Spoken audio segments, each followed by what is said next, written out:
Okay, hello and welcome to episode 15 of Modular Podcast.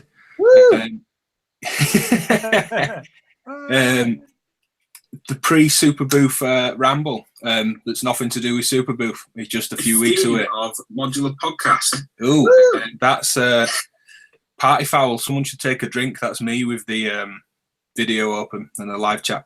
Anyway, hello to everyone that's in the live chat. Unfortunately, Greg can't be with us tonight. A few unforeseen circumstances. He's alive. He's well. He's just not going to be here. You will see the three of us at Super Booth, though. Come and say hello if you see us. So we've got Matthew, numero 2, 1, whatever for today. Yeah. How are you? I'm good, thank you. How are you? Good. You mentioned I've got the honour of your phone being propped up on a System 100. Yeah. It's probably pretty much the most expensive phone holder at the moment that I've got. So it's I've kind of stuck you in between the keys. Nice. An extended System 100 as well, I should add. Yeah. Dual voice. I know, it is. It's my baby here. Yeah. So just before we get in, what have you been up to? Back from a holiday, so nothing really much this week on the music front, really. Looking forward to getting stuck into it, though, next week. Yeah, cool. And two guests for today. Semi-regulars, I guess. Familiar faces. Oh, yeah, they are. Old school. Can't stay away. I've already been told I'm too easy just before we started. Patrick, how are you? Good. How you doing? Yeah, I like the naming lights thing. Yeah, I do. That was a gift from my wife when I first started Modular, so I took it as a sign that she supports what I do. So that's kind of fun to have every now and then. Although it looks inverted on the screen, but whatever. Yeah, it's good. Right way around. You have to get some CV control on that, I think. Baby steps. Was it Maleko? It was basic, wasn't it, at Super Booth last year? I think they had it at NAMM, the CV controlled coloured lighting in the case. Yeah. LED around the back of the rails, I think. Yeah. That module, I remember saying that to him, this would sell, and he was like, oh, it's just a demo case. We were like, no, it would sell. The fact that you could CV blue through green and red, like you'll shift some, it would definitely sell. Absolutely. When I went to the EMS in Sweden, on their massive vintage Buchla there's a Buchla module that they had custom made that controls all the lighting in the case. And it looks really cool. It just looks like it was an original module, but the guys there made it. Yeah, out here at our Modular in the Spot in LA, Noise Engineering for a while would perform out, and they would have some kind of a lighting with a bunch of lights. It was kind of a cool setup they had, and they had another screen at NAMM, I think, where you could do some flickering of the lights in that. So it's curious. I'm curious to see if that's going to be more of a thing, and if it becomes something affordable that is another thing yet I sink my money into. Yeah, exactly. Anyone listening, make one now. Yeah. Yeah, no kidding. I think your issue would potentially be noise, wouldn't it? You never want to run a lighting rig on an audio rig in a venue for power issues. So I wonder if that's the thing stopping us all. Anyway, last but not least, Cory, RedStripeDown. How are you? I'm doing very well, thank you. How are you? Good, yeah. Is that a Nathan Moody special T-shirt? It is. Yeah. I wear the shirt way too often. It's probably my favorite T-shirt. I've started to see in that style the reworking of the Moog logo, Boog or Bogue for the Behringer one, which I think is really going to rub some people up the wrong way. Yeah, I can see that. Without taking sides, I can see some getting really pissed off. But each to their own. How are you? I'm doing well. I'm doing really well. Staying busy. Yeah, you are now at, we've mentioned this before, but Nerd Audio. Yes, sir. Yeah. How's that going? Chicago people out there listening, if you haven't been to Nerd Audio, come and check it out. Come and hang. We do all kinds of community-based events. We want to be your friends. So come on by. Yeah. That should be on the T-shirt. We want to be your friend. We do have cool Nerd Audio T-shirts now. If you come in and you mention this podcast, I will give you a Nerd Audio t-shirt. How's that? Yeah. Wow. Now, a rather important question, because we're always looking at this kind of thing. How do you get these pre-printed? Have you paid for a batch up front and they're just sitting there? Have you tried any of these print-on-demand services? No, we actually go through a friend of the owners, so we get a bit of a discount. We just buy in bulk ahead of time and hope that somebody buys them, or I just give them away. Because I mean, I've got a new DivKid t-shirt for Super Booth. It's just the normal orange face logo, and I got it from TeePublic. Okay. I know this is massively off topic, but I'm sure many companies watching will be thinking we should get our name on a t-shirt.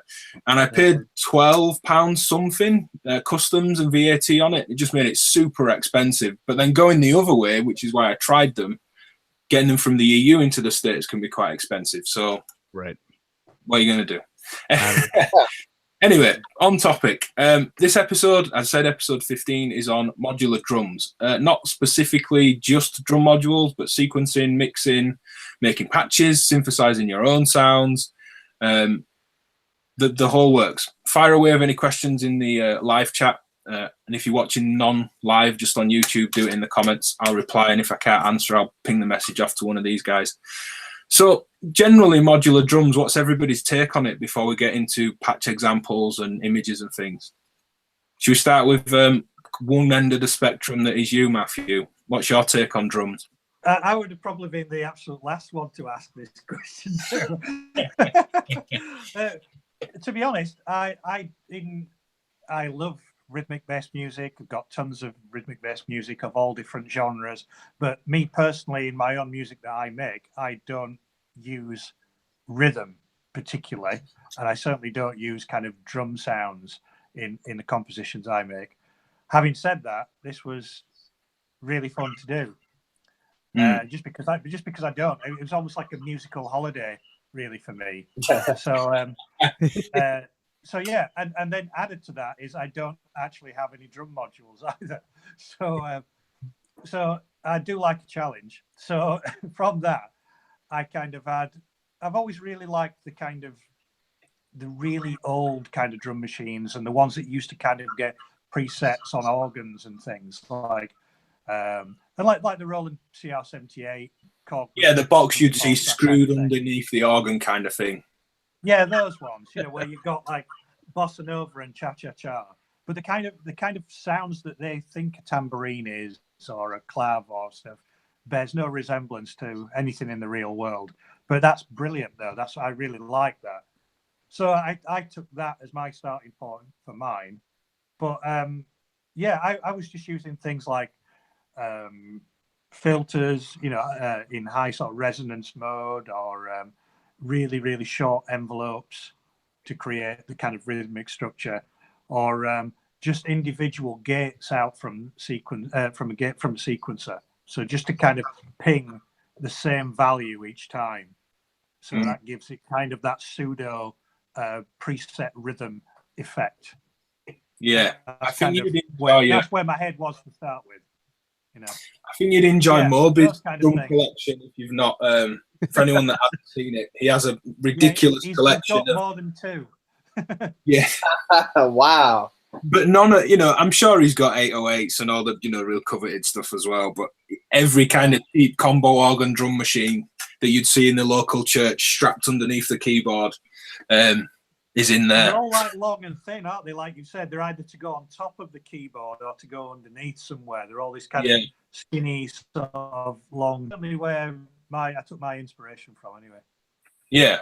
So we'll get to playing some examples. We've tested playing back audio and it seems good. We've had some feedback on that about just injecting, 10 seconds of a patch. So people, especially watching non-transport, aren't having to skip in and out of the show to patch examples and things.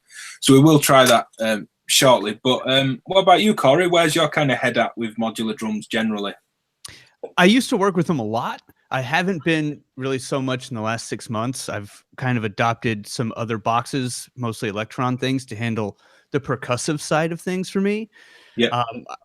I got sick of trying to cram an entire band into my live performances and taking up so much room in my case with drums when I really wasn't doing a lot of complex stuff, at least in terms of live performance. But this was really fun because I just picked up the DFAM and I'm still just kind of wrapping my head around that thing. And so this was a fun challenge and a fun thing to get back into. And I think I came out with something that I definitely wouldn't have programmed or written had I been using an Electron box. And I think that's the advantage of modular drums, is it gives you a lot of freedom, especially rhythmically. You can really get some out there kind of stuff. And I think the challenge is really mixing it well and creating space for all of those different timbres to work with each other. So this was a lot of fun, and I kind of missed it, and I need to get back into more modular drums. This was a good challenge. Yeah. I'd like to touch on other boxes as well. Jesse Nyman, if I've said the last name right, Noctumblance on Instagram puts up some great patches. Said earlier, it's a very important thing to bring up that 2 drum modules is potentially the price of a Digitact or other, analog drum machine or cheaper end sampler. So we'll definitely touch on that shortly. What about you, Patrick? Generally feeling towards modular drums? Yeah, I mean, I guess when I first started, I was probably more into like the dancey EDM kind of stuff, and I was putting a lot of patches together like that. Trying to fill the frequencies with highs and lows. I kind of bought the Mutant Drums kit, the whole set with the drums, kick, hi-hat, clap. I gotta say though, my most overused module would have to be the Mutant clap. It's like in everything I do, and I don't know why. It's always there. I think that I'm starting to get a little more experimental with drums, and it's probably because I'm hanging out with the guys at Noise Engineering a lot, and they're very rhythmic. And then, last year, NAMM, I remember the voltage block coming out, and they synced, and they had it tied with the BIA, and just those 2 modules together. And I'm like, this is incredible. And so I think the voltage block, adding that element to any percussion module just changes that module immensely. And so even in the patch today, I got triggers and I got the voltage block, and I'm using all Mutant drums, and it's like I have brand new modules again. So I'm kind of getting into the feel. I don't think I'm going to go all basic on anybody, but I certainly think that, it's nice to get in that space a little bit, and just, I feel a little uncomfortable sometimes doing all rhythmic because I'm such a melodic kind of person. So I like the challenge, and I think this, getting ready for this podcast and having something really unique to offer with just drums only was a lot of fun. I think that, I'll have to consider more things because it does add a huge element to it. Once it's mixed properly, it sounds so good and so clean. Yeah, for me, I wasn't about drum machines for a long time, because coming into music production, it was a case of none of these machines sound like the music that I'm listening to or that I want to make. If it's an 808, it's processed to death. It's a sample of a sample that's been reprocessed, pulled out of a mastered track, put back under another track again. People get 808s, original ones, and although it's an amazing sound, it isn't the sound of that kind of booming 808 that we all expect. And it was always the same with other drum machines. I thought none of these, like the 909 and classic house stuff, it just isn't hitting like what I want. So running samples, and also budget as well to start with, which is something we've all probably had at some point. It was just easier to just run samples in the DAW, and I could have a compressor on every track. I could EQ every track. I could make my own sample kits. But it was modular really that brought me into being interested in modular drums, mainly for the hands-on experience. But then you hit the nail on the head for me, Patrick, with a voltage block. That amount of control over any voice is just insane. Yeah. The amount of time it would take me to automate all that stuff I'd turn the computer off before I was finished. And, I've worked in Logic for like 10 years. I'd be quick in Logic to do it, but it's just so unbelievably fast. I've kind of honorable mention to the voltage block for me for that.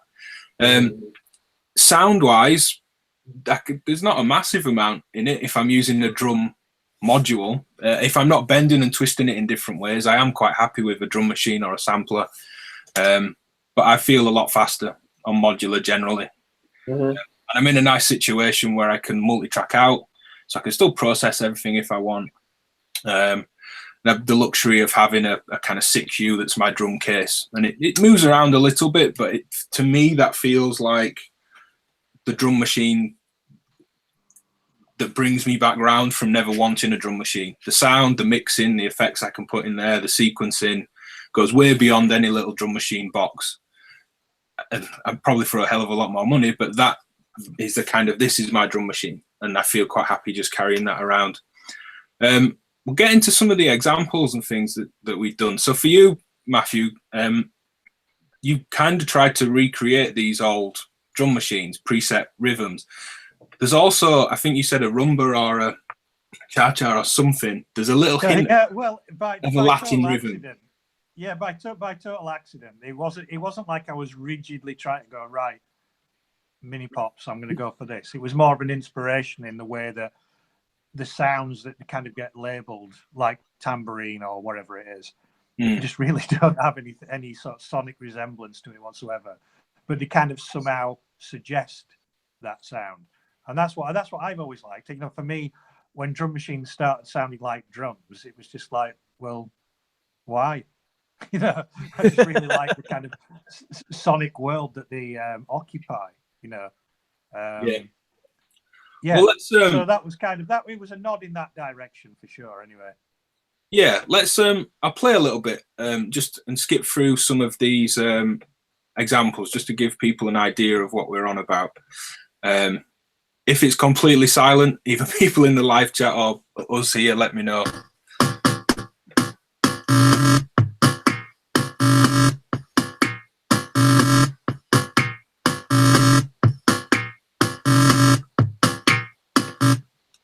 So for me, it's very sort of rigid and robotic like those machines, but it's almost got, like you said, that feel of, I mean, it doesn't sound like a cowbell, but I can kind of hear that, okay, if that was a beat, that's where the cowbell would be. That's what it would occupy. Yeah, exactly. That's exactly the kind of thing I was kind of going for. And I think on that one, the first one, what I was actually doing there, I mean, you'd have to pull it up now, but I gave like, there's a patch example. Yeah. Where on the, that's, well, and as well, I better mention that was done on a bug brand system. Now, when you heard the little dink bits and think, you know, where it could be a cowbell, I was actually manually connecting the trigger cables into the trigger sequencer. So they weren't actually plugged in. So I'm just kind of touching points to make the rhythm. That's the beauty of the banana connection instead of Euro carrying the ground. You can mess around a lot more freely. So how many, I mean, it's there, it's up on screen for people looking, and we could put this image on Facebook and things as well. It sounds like a mini kit. You know, there's a high clang, there's a kind of bass drum-ish thing, there's kind of a tom, but there's not that many modules. No. Well, yeah, basically the top one, the red block up there, is a separate module entirely, which is called the major drum. And it comes with, it's got the expander part with it. So I've got kind of a kick-esque sound going on. And then there's the other little kind of percussive elements are all from the kind of filter part of it. Now, it's got 4 envelopes on this little device. And I'm pinging the filter and the envelopes via the gates on the sequencer. Like I said, I was doing manual connections to kind of make a rhythm with those. So that's all coming from that. But because the gate values are always giving exactly the same amount of modulation. And I think that's what gives it that pseudo preset drum machine feel. You know, I didn't want it to kind of modulate in a variable sense, as it were. Yeah. I know what you mean. It keeps that rigid. This is the Bossa at 105 BPM. This is the Alster. This is the. I'll play a couple of the other examples. Just a couple more. There's a few bug brand examples. All of these will go on YouTube, and I'll link them all as well if you want a kind of higher quality playback.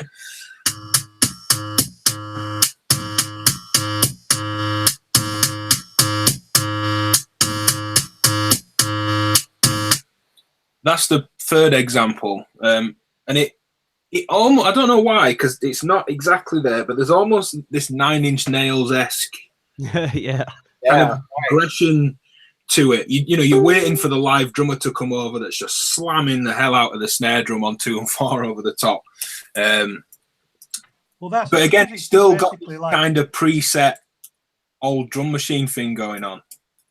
Yeah, I didn't want to get too much into changing the. I mean, I love, God, you know me more than anyone, that I can talk about randomization all day, But with this, I kind of went the other day. Again, this is why I keep saying it was almost like a musical. Fantastic. So I was just using this, rudimentary, great 8-step sequencer because it's got all these separate gate outs, but just using them literally, turning the gates on and off in just that very ordered step type manner, because that's what those old drum machines did. They were all presets. Yeah. Just to address this here, it's a bit off topic, but someone's popped up in the live chat and said, does anyone not got their 12 Days of Divmas prize, which is a Christmas giveaway thing I did? There are a couple of people that don't have their prizes. They're wrapped up here, literally waiting for, I'll take this example down, literally waiting for an address. And I've replied to every message I've been sent, and I keep sending other messages. I have immutable rings here sat for someone. I've replied to their messages. I've sent them follow-up messages. I've then added them on Facebook and sent them a message. I don't know what else I could do. I'm not holding it for any reason other than I don't have your address and you're not replying to me. So if you've come in, I'm not saying the guy's trying to cause trouble, but if it's you and you've come in saying, I'm a bit pissed off, this was a Christmas thing and it's now April, it's sat here waiting, please reply to me somewhere. I'm sure I'm easy to find online. I'm here gabbing all the time on the internet in one place or the other. I do have a couple of prizes. If you know of anyone that won that's mentioned this, do tell them to get in touch and check your messages because I have been sending them. Anyway, back on topic.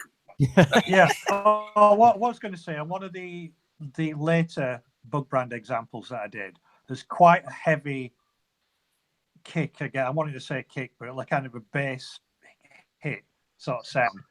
I didn't put it in that diagram, but I'll do it for the actual official version, if you like. That kick comes from the E350 module that's in the Bug Brand format. Now I've got the E350 in Euro and I've got it in Bug Brand, and I don't know why it shouldn't do, but the E350 in Bug Brand seems way better, and I don't know why. But it's just like I can get some incredible, thick, heavy kind of kicks out of it, which I've never tried to do. Again, this is why I've really enjoyed this kind of assignment, for want of a better word, is kind of pushed me to find other things that I maybe wouldn't have gone for. But yeah, I was really astonished at the kind of really heavy kick type sounds you could get from it. That's weird that with the format. I mean, it is Bug Brand 15 volts. Not that I believe that's a huge difference, but I don't know if it's anything to do with. Is it what you're running it through, the rest of the Bug Brand voicing, or? Well, you know how you can get with the E350, you can get the breakout expander thing with the glitch. Yeah. But they've got their own version of it in there, and I think that's what they call it. Yeah, they call it Morph and Glitch. I think on the E350 Euro in there, it's. So does it have broken out parameters that aren't like a shared jumper thing, so you can kind of do both? You've got phase mode and interpolate mode on there. I wonder if it's that. So I think that's where the sweet spots are happening, to be honest. Because you can phase modulate either the same waveform or a different waveform in that, and it was a jumper set on the Euro E350. So I'm thinking that's where it is, because I mean you really have to kind of really tiny sort of dial it in, but then you'll just get these incredible glitchy, gorgeousness happening. Yeah, I imagine it's that because it's broken out the option to do the phase thing, and you maybe haven't looked at the jumper before. You've just found this really magic sweet spot that's throwing the end out. It's a good point with the jumper thing. Anytime I do start moving jumpers around, I do tend to find something I like on a module. Yeah. And then kind of wish that, could you not have made it a bit wider and I'd accept that box. Yeah, exactly. having that extra little bit on there. Yeah. Well, we're on your examples, Matthew. I'll pull up the audio at the same time, but you also did some on a Surge. Your head's completely out of Euro at the minute. pretty much. Yeah. It's really nice to have some variation. Yeah, it is. Well, that's right. I knew that you guys would be like knocking it out of the court with Euros, so I just thought, why not fly my banana flag? Yeah, that's a good call. I like hearing it. So I'll pull up your audio for your little surge one as well.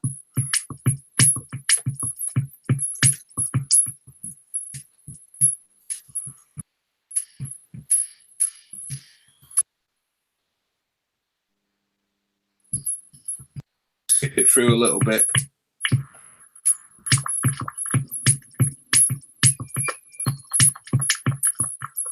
I hope it came across. The reason for skipping in was that kind of bubbling little chip noise from the Bug Brand delay. I basically got, again, this was the actual first patch I did on the Bug Brand. So this is the very first one. I've got kind of a kick happening from one of the dual slope generators that's creating like a bass kind of sound, as it were. And then I've got two oscillators. One of them is FM in the other to get these kind of percussive chirps and that kind of effect. But the rhythmic processing, as it were, is coming from one of the center dual slope generators is in cycle mode. So that's kind of making the master clock. And then I'm taking that out to a divider, and then that's kind of splitting things down and moving things around.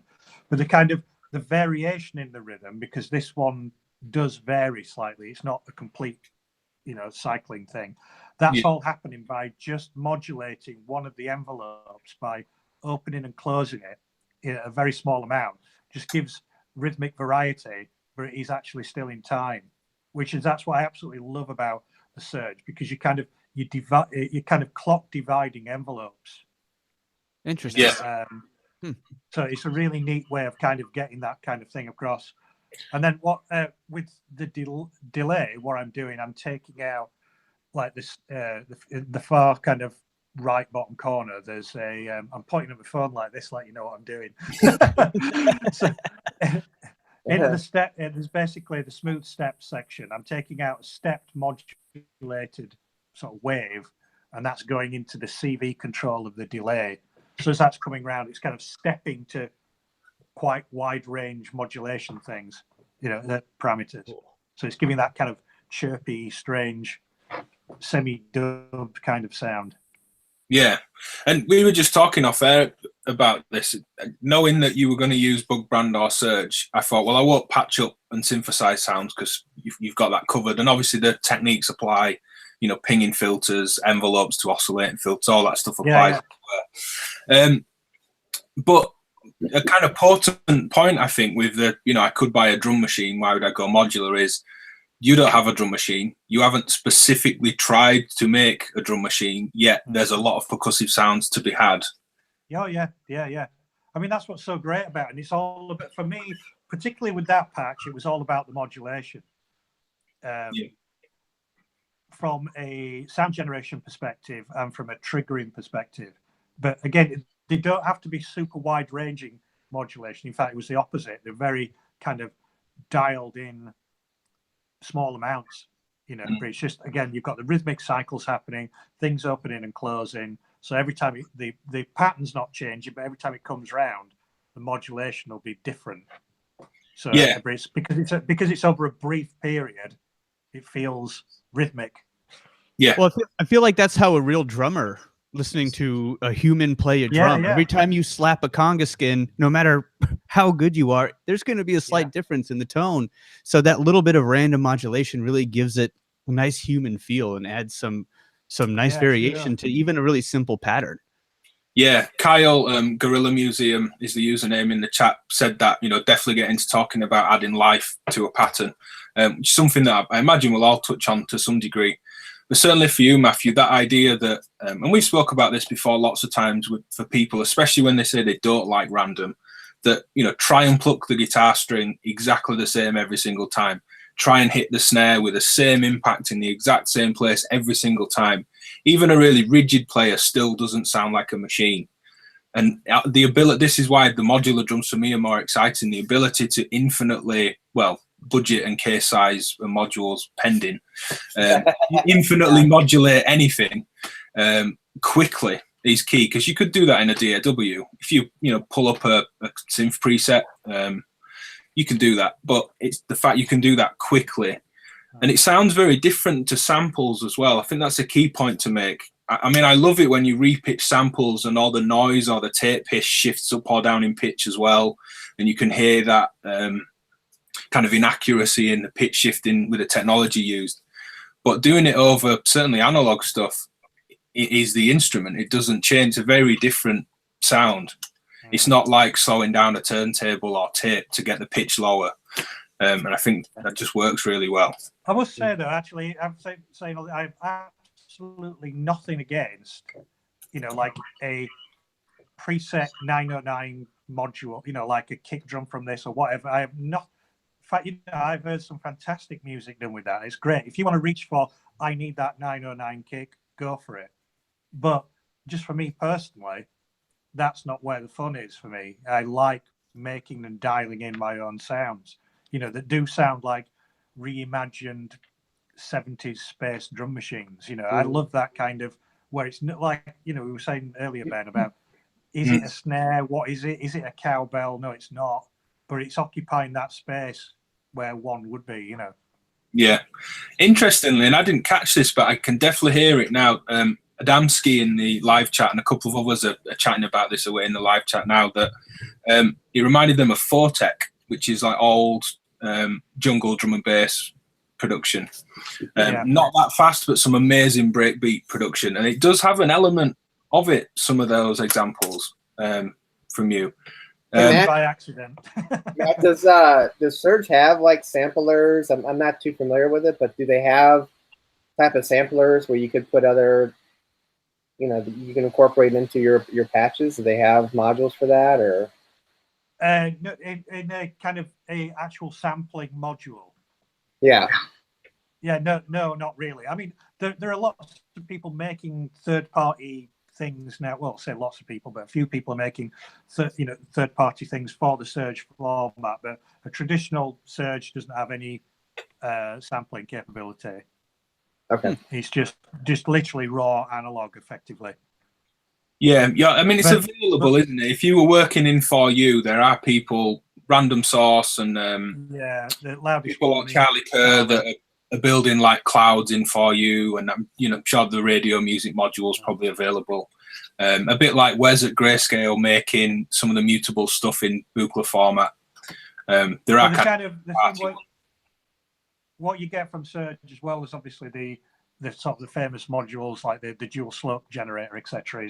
There's lots of logic, there's lots of gates, there's lots of divisions of things like that. So, and then plus each module does many things as well.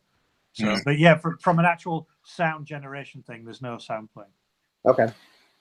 Yeah. I mean, thinking of the kind of drum machine thing, working with drum machines. For you, Cory, you mentioned moving to an external bot. I've nothing against them either, I should add. Playing around with the Digitone has really kind of given me some gas for a Digitact, actually. But for you, Cory, what brings you back and forth in and out of, I'm going to pull this stuff out of the case, working on an external box, and what brings you back in to modular again? Well, I started started going for the Electron stuff after playing with it for a little bit and wanting something more consistent for live sets. And again, It came down to space in my case. I was carrying way too much gear to shows, way too much modular, and it was a headache. So I thought I would expand my sonic capabilities a bit, invest in a sampler / drum machine like the Digitact, and I can sync it pretty seamlessly with my modular via the CVOCD. So it brought a whole different side of sonic possibilities into the rig, and because I didn't really have any samplers, I didn't have any drum machines, so that was nice. A lot of times the rhythms that I'm using for live shows are fairly basic, and I don't need to be taking up valuable HP for a 4 on the floor kick. It's just. Plus, it's nice having vocal samples and things like that at my disposal And I got to say, the Electron stuff just programs so easily, and it sounds so good. It's so easy to incorporate it with the rest of my rig, and not to mention it's a tiny footprint. I can throw the Digitact in my bag. It takes up no space at all. It's the perfect travel synth and a great companion to a 12U for a show. Yeah. There's a couple of points there you raised which are quite potent, I think. Phil Bilsby, Ebsidic, used to be VC of ADSR. I had him on a kind of rig rundown show I did with him. And people were asking about, why isn't it all in one case and why do you use the layouts? And the weight he's carrying to gigs and wanting to be active in his gigging, not just turning up with this stuff for a one-off show where you load the whole car with all your studio. Is ridiculous. And then Justin from Abstract Data and Alex Myler Melodies speaking about making dance music on a modular. And they were like, you've got to have the offbeat hi-hat. That's just a token of the whole thing over the last 30 plus years.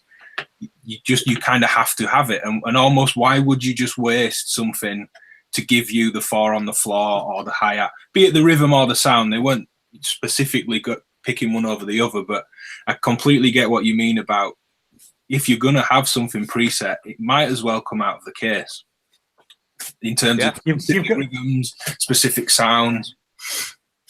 I mean, I've had a lot of fun recording modular sounds into my Digitact and then using them later. So I'm not sacrificing those possibilities. In fact, I've got more because I can call them up on the fly at any moment. But I guess it just depends on the show and what I'm trying to do. Definitely not sculpting a lot of sounds within the Digitact. Definitely doing that more in the modular and putting that into that box to recall later. I just find that to be really convenient and a quick way of working. Sometimes I just want to get the beat out of the way. Kind of like Patrick said, he's very melodic. He's very focused on the melodic and harmonic relationships going on in his pieces. And I feel more of my attention goes to that as well, as opposed to just a rhythmic side. So drums are just kind of, that's the last thing I think about generally. And it's kind of just the icing on the cake for me. Yeah. Yeah. I mean, that makes total sense for live. I mean, why waste time and space when you can just go, the rhythm, after all, they're probably unchanging. Just, you've got them in a box. They're there. There it is, Right. Press go. Yeah, why not? And it saves a million patterns.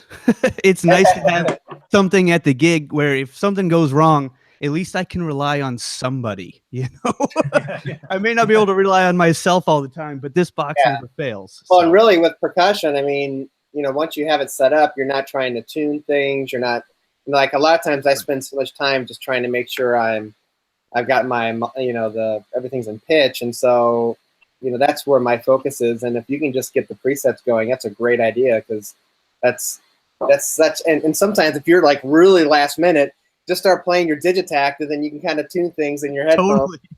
It's like, I got 10 minutes of this groove. I'm just kind of building it up, and you're, it's one less thing to worry about, while you're trying to work out your melodies. So that's really cool. That's a really good idea. I think a recallable tempo machine as well, to just go, this next piece is whatever tempo, and it's there, and it cues half the setup or the sound and the drums. Conditional triggers came up in the live chat, which I think is a kind of key thing in the new Electron devices. Totally. Do you make much use of those? Oh man, that's the coolest thing for me. Are the P-locks and the conditional triggers. How much you can get out of a 16-step sequence by just adding some probability is really insane. You can sculpt entire compositions in a 64-bar sequence and keep people interested for a long period of time, and keep yourself interested. That's probably more important. But but just wonderful machines. And I've got a Mark I Analog 4, which puts out 4 CVs. So obviously I can connect that immediately to the rig and keep everybody moving. And I find it a really easy sequencer to use live and to create patterns, and being able, again, those P-locks and those conditional trigs. I mean, that's what Electron is to me, and highly recommend. Just while we're on this specific thing, again, Kyle in the chat room has asked a question saying, do you process the Digitact through the modular at all? Sometimes I'll run it through there. Most of the time, not. I connect it via the CV OCD. Like I said, I'll just MIDI cable in there, and I've got a couple channels of trigger and pitch information, and I usually just sync that into the tempo of the make noise tempi, and then divide and multiply my clocks from there and send them out, and it just responds really well. I can adjust the tempo on the fly, switch things, and the modular is really able to keep up.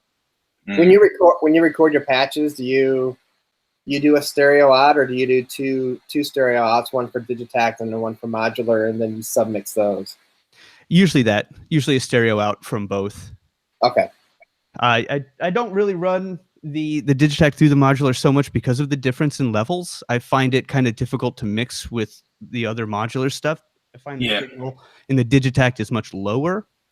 So sometimes, but not really. I let it kind of be its own instrument and do its own thing, so it's not affected by any changes I might make on the modular while I'm in a live situation. Yeah. So in a similar place in terms of how you guys work and the focus in terms of harmony and melody, you've given us a hell of a drum workout, Patrick. Just before we do jump to that, we'll stick with yours, Cory. I'll play a bit of your example and I'll pull up the modular grid while I do that.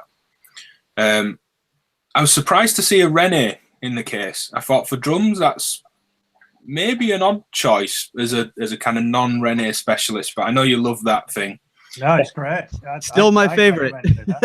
It's still my favorite. Let's play a little bit of this, and then I'm going to ask you about that.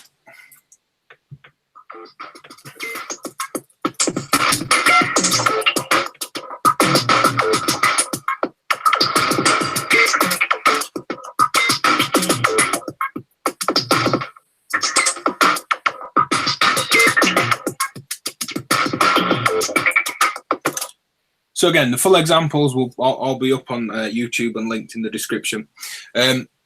Quite gestural in terms of how patterns and effects and sounds change. Is that a big part of what the Rene is doing? Well, yeah. So I mentioned just getting the DFAM pretty recently and trying to wrap my head around getting the most out of that. I made the mistake of approaching it like a drum machine. It is not a drum machine. It's a synthesizer that kind of specializes in percussive sounds. I got really frustrated with the 8-step sequencer and just kind of frustrated with in general. And I was thinking, why the heck is anybody buying this thing? I mean, it's it's so limited. It's going to take a ton of patch cables to get something interesting out of it. So then I started bringing the Rene in as a way to control the DFAM and letting those two sequencers kind of riff off of each other.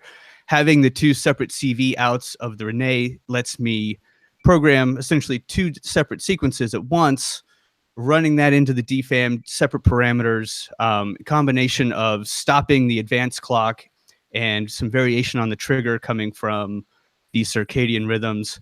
And I started to find that, you know, if I really dive in and explore a little bit more and I'm using outside sequencing and modulation options, then the DFAM really opens up and it can act as a drum machine of sorts. I wouldn't rely on it as my only source of percussive sounds in a set, and it sounds great just as a synth on its own. But yeah, the Rene is there just to add real-time improvisational kind of variance to the sequence and to the sounds coming out of the DFAM. Yeah, the DFAM seemed great at getting these short kind of techno loops to sit just like a 4/4 kick underneath and maybe some top end cymbal percussion. Sure. But not a lot else in terms of what else I saw. And don't get me wrong, I really liked some of the things I was hearing with it. But it seemed like a lot of real estate for what it was to me Totally at the start. But it looks like it doesn't need much influence. I mean, having had you on the show before and checked out your patching, which everybody should do after this show anyway, if it's in your case, I'm interested. So I kind of want to know, does it not take much to kind of bend it away from, I guess, the kind of default sound? You know, a device has been out for a while. The Mini Brute 2 was the same. When everybody hit on video the week that Achuri stuff came out, there was kind of this sound that it seemed to have. Elements was the same from Mutable Instruments. Because that was like the first modal synth in the format, you could hear it a mile off, and you kind of got a bit samey for a while. Sure. Does it still feel like that, having had it for a while, a DFAM, or did it never feel like that? Was it always quite bendable in terms of what you could do with it? I think it's, in terms of sonic capability, I think it's very flexible. I think you can get a lot out of it. Again, I wouldn't expect to get, I don't know. It sounds like an analog synthesizer behaving like a drum machine. And yeah, but to answer your question, yes, I think that there's a lot in there and there's a lot of territory to explore. Again, I wouldn't have it as my only percussive source because I think at the end of the day, it's still gonna, it does what it does and it does it well. Yeah. Does it patch really well with, I would assume that DFAM and Mother are like a perfect mix. Or do you find yourself using it separate from the Mother quite a bit? I kind of find myself using it separately. Okay. I like the idea of the combination, but I think to get a musical idea out of it is going to take a lot of clever patching and a lot of work around, and that's fun, but not always responsible in terms of time and workflow. I find that if I get too caught up on trying to make one thing sound perfect, then I never get to the rest of the piece and the rest of the patch, and it starts bogging down my productivity. So I've been kind of letting it do its own thing, kind of running it separately, in taking the whole thing out, running it through its own filter, modulating that separately, trying to use it as a separate instrument as opposed to just a constant companion with the Mother. Yeah. I could see just the two of them might have some kind of frustration linked to it. But like you said, if it's working as a, like an analog synth making drums, you're probably saving double the space to do it. If you were to put a couple of oscillators, a filter, a couple of 8-step sequencers, multiple VCAs, right, it would be a lot to build up. And again, it comes back to that. That's the advantage of this sort of semi-contained drum thing. Well, that's what the that little major drum device that I showed you. It doesn't have a sequencer on it. That's exactly the same thing, Cory, in the way that it's a synthesizer that's geared towards making percussive sounds. Right. But it's still very much an oscillator, a filter, VCAs. It's just it's got 4 envelopes for doing all the kind of shaping. But it's kind of the same headspace, really. Right. Yeah. Aside from drum modules, what do you think of Magneto, Cory? Oh man, that I have totally fallen in love with that.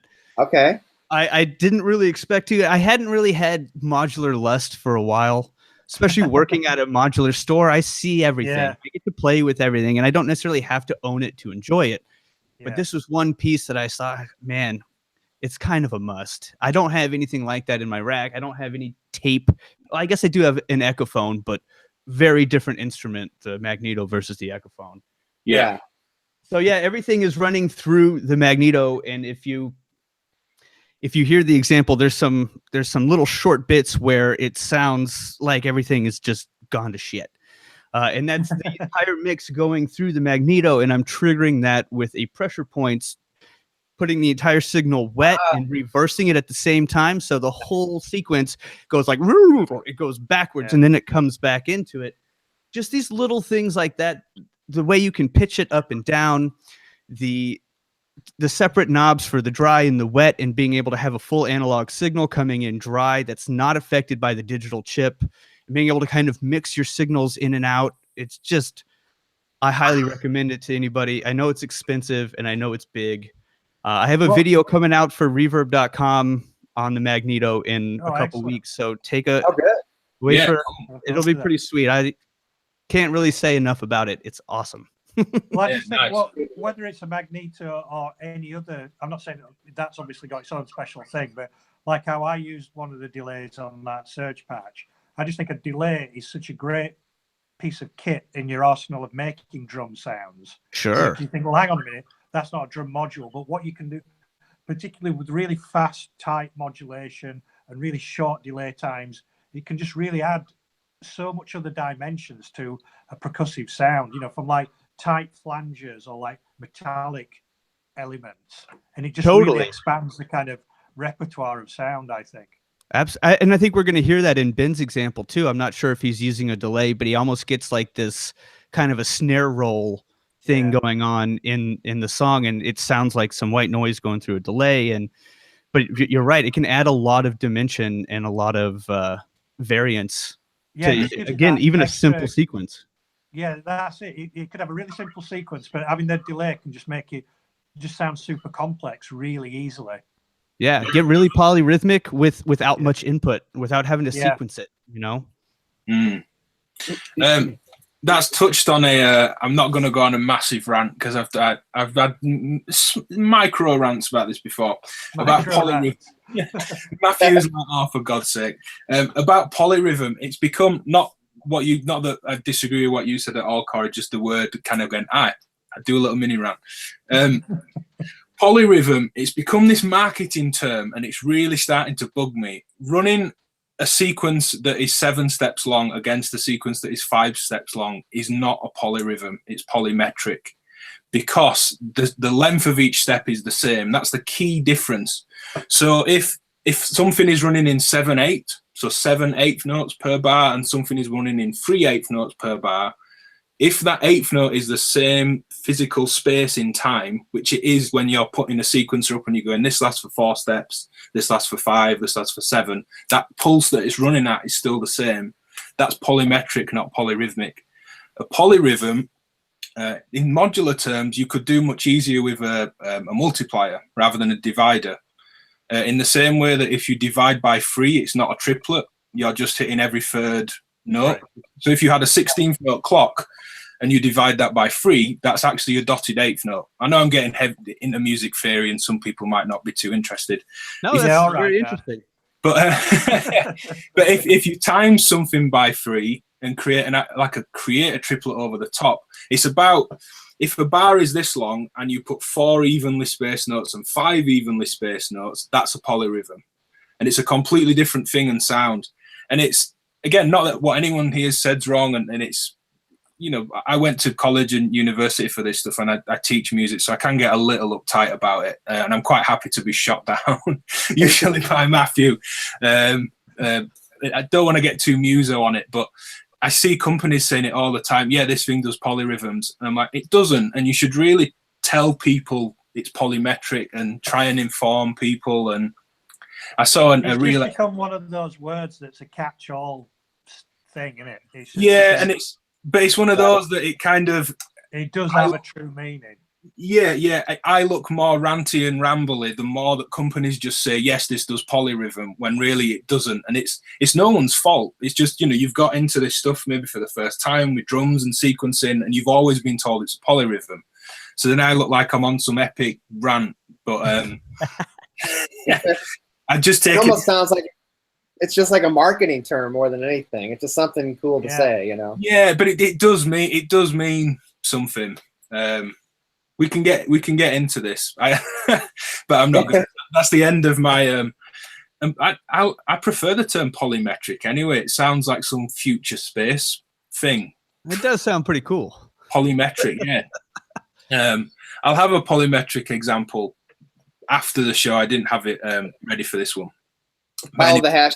We'll just follow your hashtags on polymetric. Yeah. If it's polyrhythm, we'll prove you wrong. Like, no, dude, you're totally off. I think, thinking about it, I think Adam Neely made a video on polyrhythm. A really great YouTube channel for music education stuff. If anyone wants to follow Adam Neely, there's some good stuff on there. We'll come on to your patches. I get a t-shirt with DivKid says I'm polymetric on it. Oh. Modular Curious has got to be the next t-shirt. I've said it a few times lately and everyone's like, that's an amazing term. I'm Modular Curious. So we need some Modular Curious t-shirts. But yeah. Somebody will get offended, man. Somebody will get offended. Yeah, probably. Well, it's better than Modular Fluid. You know. Yeah. Oh, that sounds really weird. So we'll pull up your audio and image, Cory. But when you said in our chat before this, just saying, you know, do you want to come on the show? What's everyone going to do? You said I'll cover the mutant drums, and I kind of naively, because I was aware that they can do way more than this, thought, oh, we'll get some kind of classic drum stuff. This is, the Mutant bass drums based on an 808. The BD9 is the core circuit of a 909. I thought that's what we were going to get, and you delivered something entirely different. I didn't know that they could do this kind of sound. Let me I have plenty of questions for you, so pull this up. Image, and then I'll grab the audio. All right.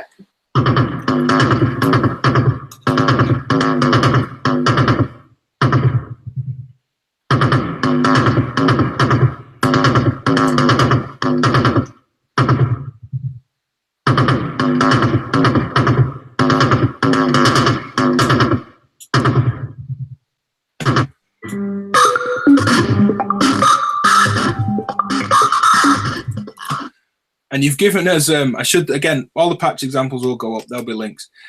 You've given us like a 13-minute mini performance. It's great. Going through different, it's almost like a little live mini set. Because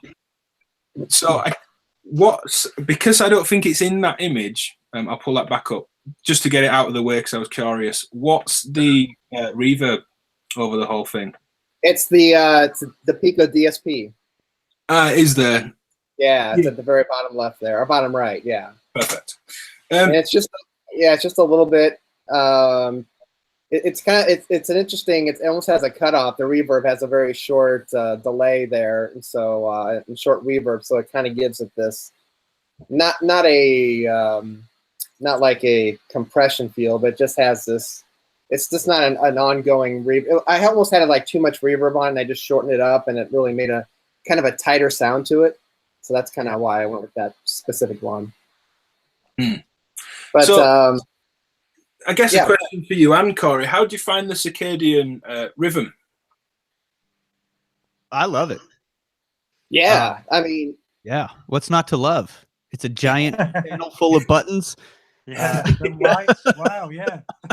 It makes a lot of flashing lights. When people come into the shop, that's the first thing they see, and it's the first thing they want to play. It's pretty unbelievable. Yeah.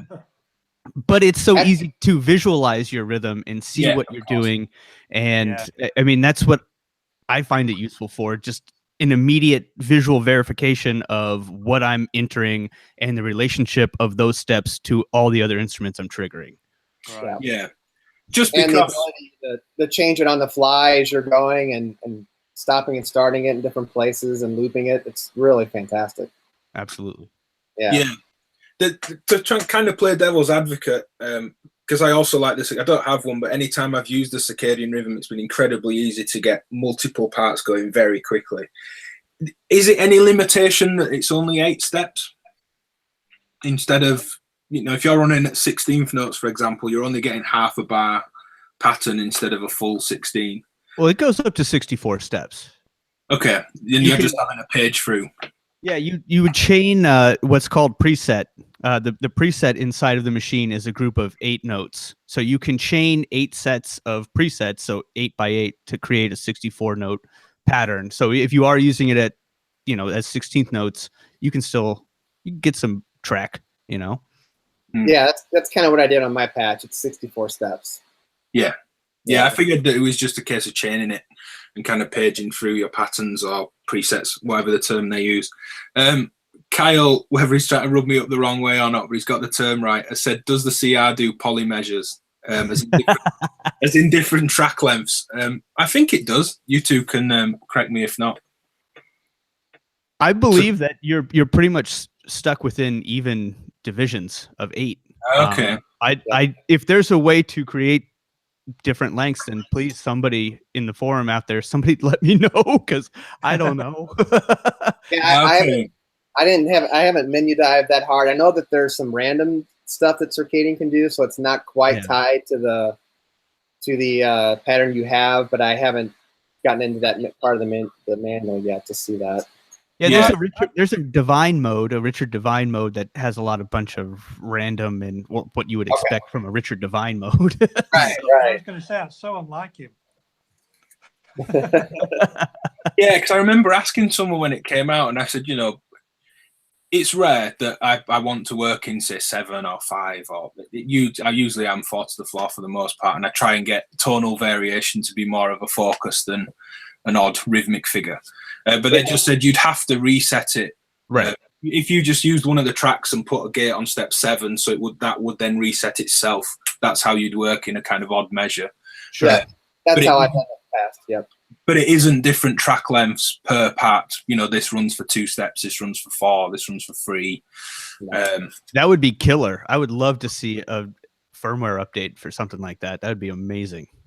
Yeah, just with all those buttons, it'd be amazing to visualize. You know, maybe it's a different. Does it do green and red LEDs? I think it does. Yeah. Buttons. You know that the red one is the end step, and you could kind of just punch a different end part on each of your things. That would be really cool. Mm-hmm. Well, I brought the Circadian out on this actually because I'm considering getting the Eloquencer, and I was just trying to compare the two, and I'm like, well, let me pull the Circadian out a little bit, and then I just got re-inspired by it because I've kind of been playing with a lot of like the numeric repetitor from Noise Engineering, and kind of going with the smaller rhythmic modules, and so I thought I'm like, well, these mutant bass drums are big in general, and we go back to our discussion about how drum modules you don't really want them taking up a lot of room, but you can see here I've got 5 of them in the patch, and it takes up almost an entire row, just because they're just. But again, my challenge on this one was since I usually do melodic, I don't hardly ever do a lot of rhythmic things, so that was kind of fun just doing that, and really just having the Circadian as my triggers and having the voltage block with some modulation within those different modules is what gave it some really nice character. So I kind of enjoyed having this combo together in a relatively smaller case. It really seemed to go pretty far. And I ended up putting together like a 13-minute patch, which I actually put on Instagram Live last night. I'm like, well, I'll just put it out there and just play around. And I ended up wanting to keep it. It ended up being really, really nice. So I put it in fast mode. I went like a slower pace, and then I took it even slower than that within the patch, so you could really hear the different steps. And then I cranked it back up at the end just to get. I really enjoyed those bits where it would kind of slow right down. I think it was that was cool. Slowed right down. I think you had like a sound as well. It was like a really liquid kind of tom sort of sound, but very un-tom sounding, but very, very nice there. Yeah, I end up getting out of the 5 modules, I end up getting 7 sound sources out of it because you have the 5, and then I end up taking the clean version of the mutant bass drum and putting that through the Sisters filter, and then I use the octone just to give it a little bit of kind of a CV stepping almost, not necessarily for melodic, but just to give it some variety. And it created a different lower harsh. It just kind of had this blippy thing underneath. And then and I'm like, I want to fill all the holes. And so I ended up taking the noise from the mutant clap and sticking it in as an external source to the snare. And so it really gave it this kind of crazy high-pitched resonant sound that I ended up using anyway. So I had never done that before, and it kind of gave it a little more abrasiveness than I wasn't expecting, but I went with the flow. Yeah, it sounded cool. Well, it's one of those doing something live like that where you've got, like, say, for instance, you have just got that rig that you've got pictured there, and then you've got someone else that's handling all the kind of sound melody kind of side, and you just as 2 actual players, as it were. I think it'd work really well. Yeah, actually it would. What are you using to create the that pitchy kind of pluck melodic high tone? I really enjoyed when that came in. I was like, whoa, sweet. That was the rim shot, actually. That's the rim shot. No shit. Yeah. There's like a clav. There's a clav mode in it, and so I was using that to because I can't take the melody out of my patches. So there's one thing in this mix that can give me melody. It's just the rim shot. So I have some CV going into it, and then I ended up with the octone. It just kind of gave it some pitches that just made it a little bit off tune, but it was just kind of like, is that minor? Is it major? It was almost kind of a random sound that gave it some character that I wasn't expecting. But yeah, you end up using the clav in, and I had the pitch coming out of the octone, and it worked out just perfectly. So Made a great. I just got this one like a month ago, and it's more to complete the set, and it's great. I had no idea how much more you could do with it. Just gave just another unique sound that was separate from the snare. Yeah. Yeah, very cool. I loved it when the rim shot came out because it seemed like such a kind of inconsequential, just, you know, it's like mutant stick hit, mutant clap. Yeah. Like, I was like, but then that's perfectly evident, and why I would argue drum modules over something else. I mean, you could do it with a sampler, but again, you've got the freedom of the patching and all the advantages of hands-on modular. In, what is it, 10 HP? Looking at the image, 8 HP, 10 HP. You've got a great little kind of percussive melody from it, and it, you know, you just think, why would I want a rim shot? It's kind of, I'll just trigger that on a Pico drum or a sampler, or it doesn't matter. And I think that's key with all the mutant stuff. You've got, you know, everything's patched up, and there's a lot of variety.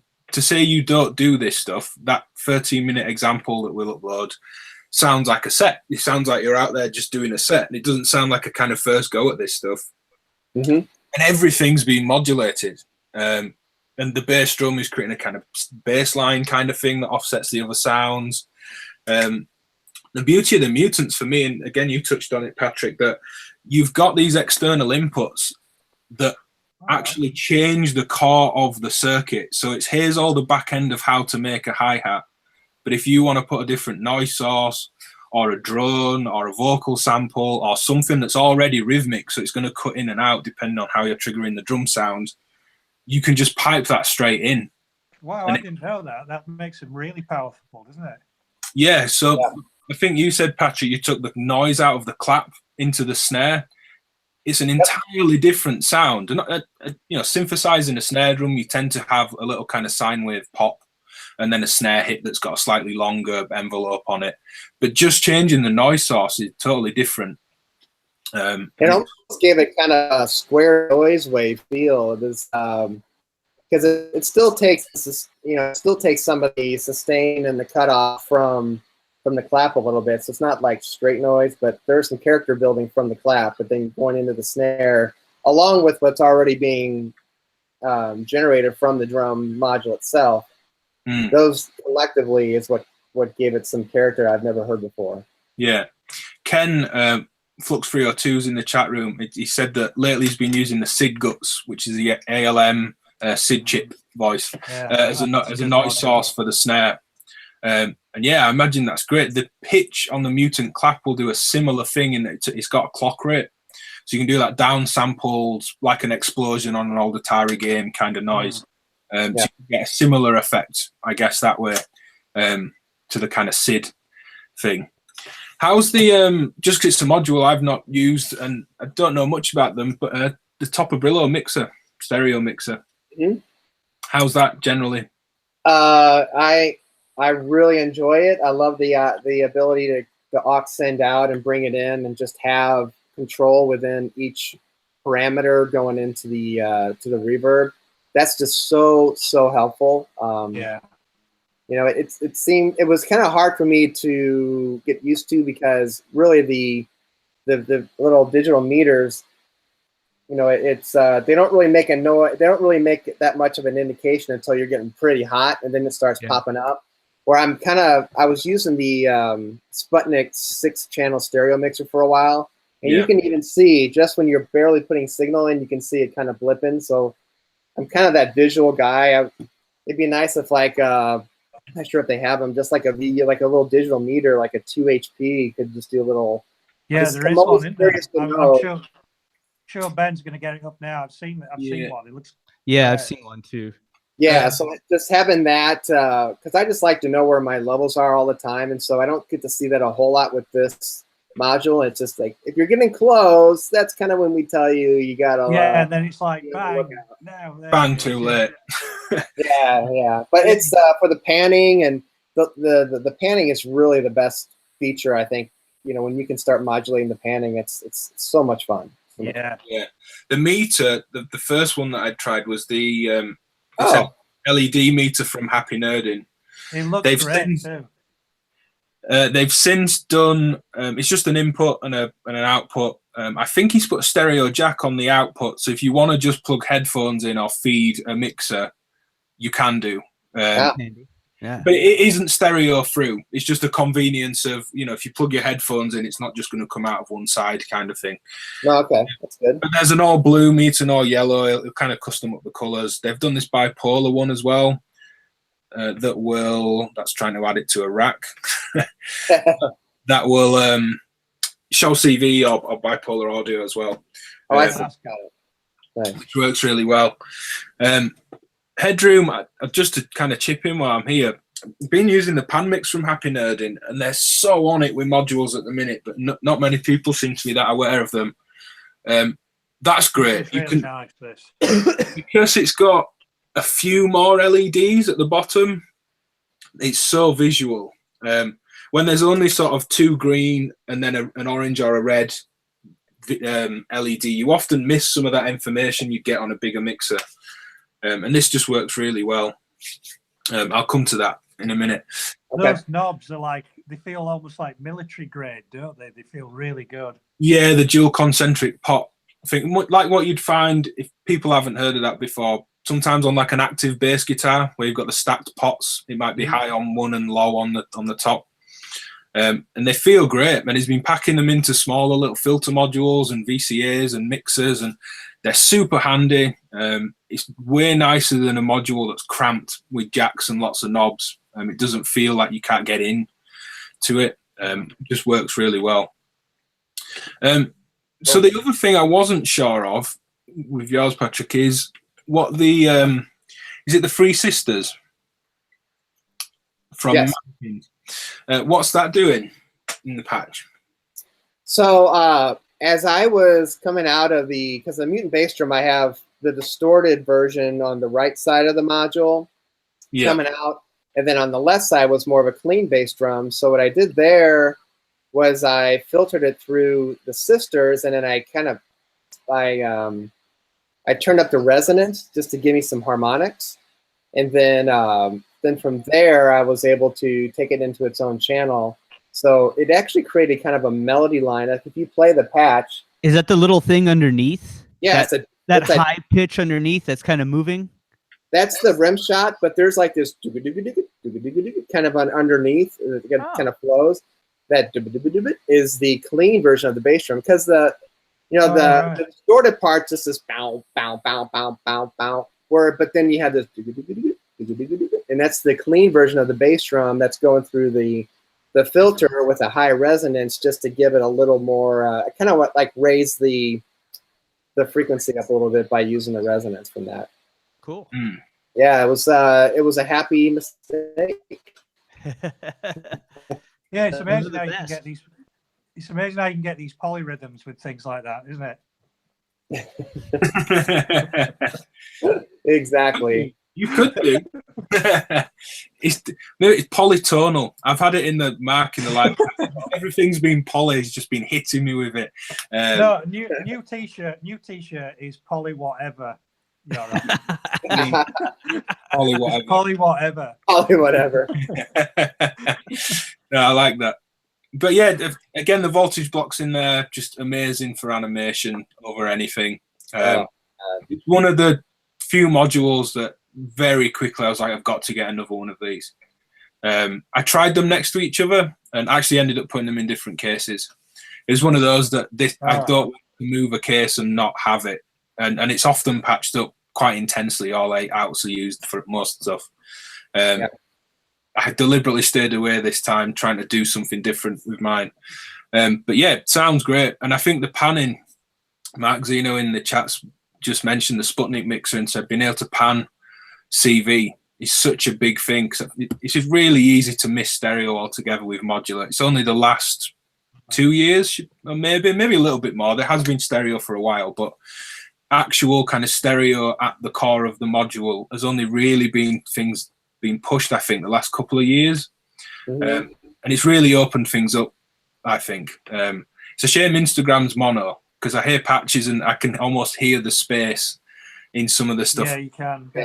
you know, even when people go to the effort of getting like an iRig HD or a roll and go mixer or however they get stuff into their phone, you still completely misses it. I would say it's almost pointless, isn't it? If the end result is mono, so yeah. Well, and I feel like we're kind of in this middle phase where, like in this case, it's like I have the stereo mix, which stereos out, but then I end up going mono out into the Pico DSP, which produced the stereo out. So I think an ideal, like the Black Hole probably would have been a better choice for the reverb on this, just because I can go stereo in, stereo out. I'm not, you know, so it's like some things are mono in, some things are stereo in. So we're kind of, you know, picking our battles as far as how pure do you want to be with the stereo patch all the way through. But, you know, when I was trying to fit this all into a pretty small case, so that's why I went with the DSP. Right. Yeah. It's tricky that, like you said, the Pico DSP and Reverb is mono in, stereo out. Right.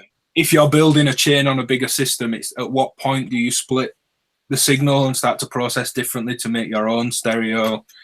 I think you're right, completely in a kind of middle phase with this. If I remember right, Fonk, the DIY store, put up an image of a stereo jack. I think they lost, so I don't know if they lost the ground or something on that particular input for the sake of being able to carry stereo on a single jack. And I remember Alan at AGH Synth kind of coming into that chat and commenting, saying that, you know, so long as the module still completely functions in mono as normal, this could be amazing. The fact that all your output jacks are stereo, but it will still just function without if you don't have that input to go into elsewhere. And that could be a bit of a space saver. I don't know if it was the ground that they lost. I can't remember the technical spec, but it was tied about publicly on Facebook. As far as on the build, I don't know much about building these guys, but building modules, but does it take a lot more? Is it like doubling the size of a module when you end up putting it stereo out? I mean, is it a lot more parts? Is it a lot more expensive? I think it depends on where the split is. I think if it's true stereo in and out, thinking of the Reverb, for example, that single mono input is like a single person stood in the church that's just going to clap their hands and then hear the sound bloom. Obviously, that single mono source will excite the stereo space.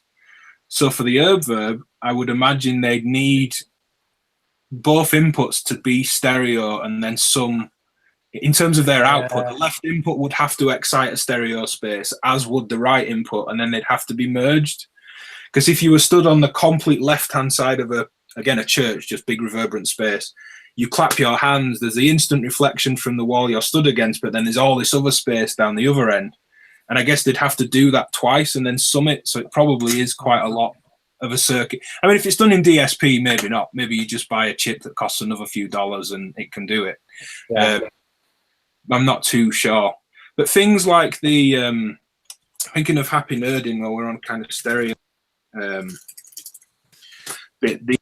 MMM VCF, if I remember right, that's the only, to my knowledge anyway, stereo filter. Now, I don't mean dual filter. There's lots of dual filters you can patch a left and a right into and patch them back out.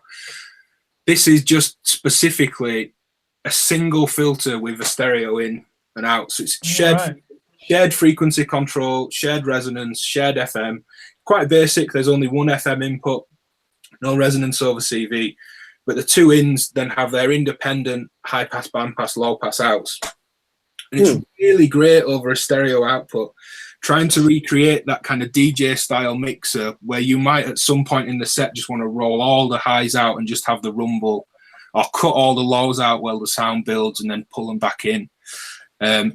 I'd like to see more of that. I find that really useful. Yeah, what a great piece for the end of your chain, right? I mean, after your effects, or run the Pico DSP into it and be able to filter the verb without losing the stereo image, or be killer. Or crossfade. Brilliant. Crossfade high and low, and just do some really cool stereo effects. Yeah. I mean, you could buy a dual filter, but I like that. And I remember when it came out, people were saying, "Well, can't I offset the cutoff so that creates the stereo image?" And I think that just isn't the point. It's meant to take stereo and output stereo, and that's kind of it. buy a dual filter, I think was the response. If that's what you want. Two independent filters, I think was, I'm sure Igor at Happy Nerding was much more polite than that, but that was the end result of, if you want two filters, use two filters. But yeah, I'll pull up a bit of my example. For those that go and listen to this on YouTube afterwards, because I'm not going to play the full thing, I kind of play around a little bit, mess around with the patching, bringing some of the sounds in, playing with effects for the first half, roughly, maybe 2/3 of the track, and then I stop and just let it play out. And I was trying to just show off the eloquencer and trying to add a bit of kind of life and variation to things. The one thing it doesn't do, I want to go back around and ask everyone about this, is timing differences, which again is really key for this kind of human lifelike thing. But I'll pull up the image and just play a little bit of the audio, and then we'll get into that.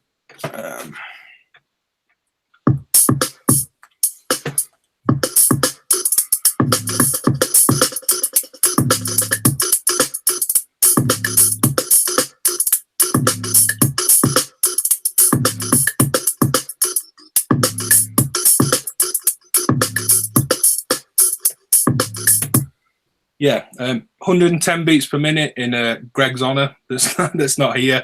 Greg likes to patch at 110. So we'll go through the drum stuff, the voices first. And I mean, anyone feel free, live chat or you guys just to jump in. But bass drum's the SSF entity, bass drum synth. Quite a different sound to the Mutant drums and the tip tops and various other examples. That's just been triggered by the eloquencer, which I will come to, but the longer bass notes, trying to make a bit of a bass line alongside the kick, is using the same CV to extend the ring. It's kind of got two-way envelope control, which I really like. There is a rise and a fall, but there's also this ring element and body control that's trying to mimic kind of how the skins are tuned on a drum kit. How resonant and ringy they are, or if one of the bottom skin's really flabby, so it's not resonating very long, it's quite muted. So modulating that and the saturation just gave a bit of a longer kind of bass tone, I guess, that wasn't exactly like the kick. I'm being quite conservative with the Mutant drums. There's no modulation other than the hi-hat has a little bit of decay modulation. It's doing that classic drum machine thing or real hi-hat drummer thing of if the closed hi-hat plays, it cuts off the open hi-hat. They're just been triggered. Mutant snare's just been triggered, so is the clap. I used a separate track on the eloquencer because it's got 8 tracks, just as an accent. I really like the way Matthew's saying about these old sequencers. Something like a Boss DR 110, which is a bit like the Roland TR-606 sonically. It's got an accent track instead of an accent per part, and it's a very different sound to just sort of say, I want the main beats to be accented or I want the off beats to be accented. So I tried to mimic a bit of that by just putting in one accent pattern and splitting it out to all the drums. The ones that had an accent in, which were the Mutant drums. They go into the Mutant hot glue. I really love its compression and its distortion. The blend on it, so you can parallel compress and parallel distortion was key for me. So it's quite more distortion than I'd want, but just a little blend of it. And again, quite heavy, often called New York compression. Heavy compression, but blended back with some of the dry signal. And the nice thing of it being on that unit is there's no phase issues. When I used to try and do this with kind of production stuff, I'd record stuff in dry and then think, oh, I'll process it through this rack gear that I've bought or wherever I am. And having to reline up the audio, and it's such a pain. So just being on there is really useful. They go into the Happy Nerding pan mix with the kick and the Moffensief GMO, which I love that guy. I have a lot of time for Ross. He called himself Ronald and nearly convinced me his name was Ronald for a long time.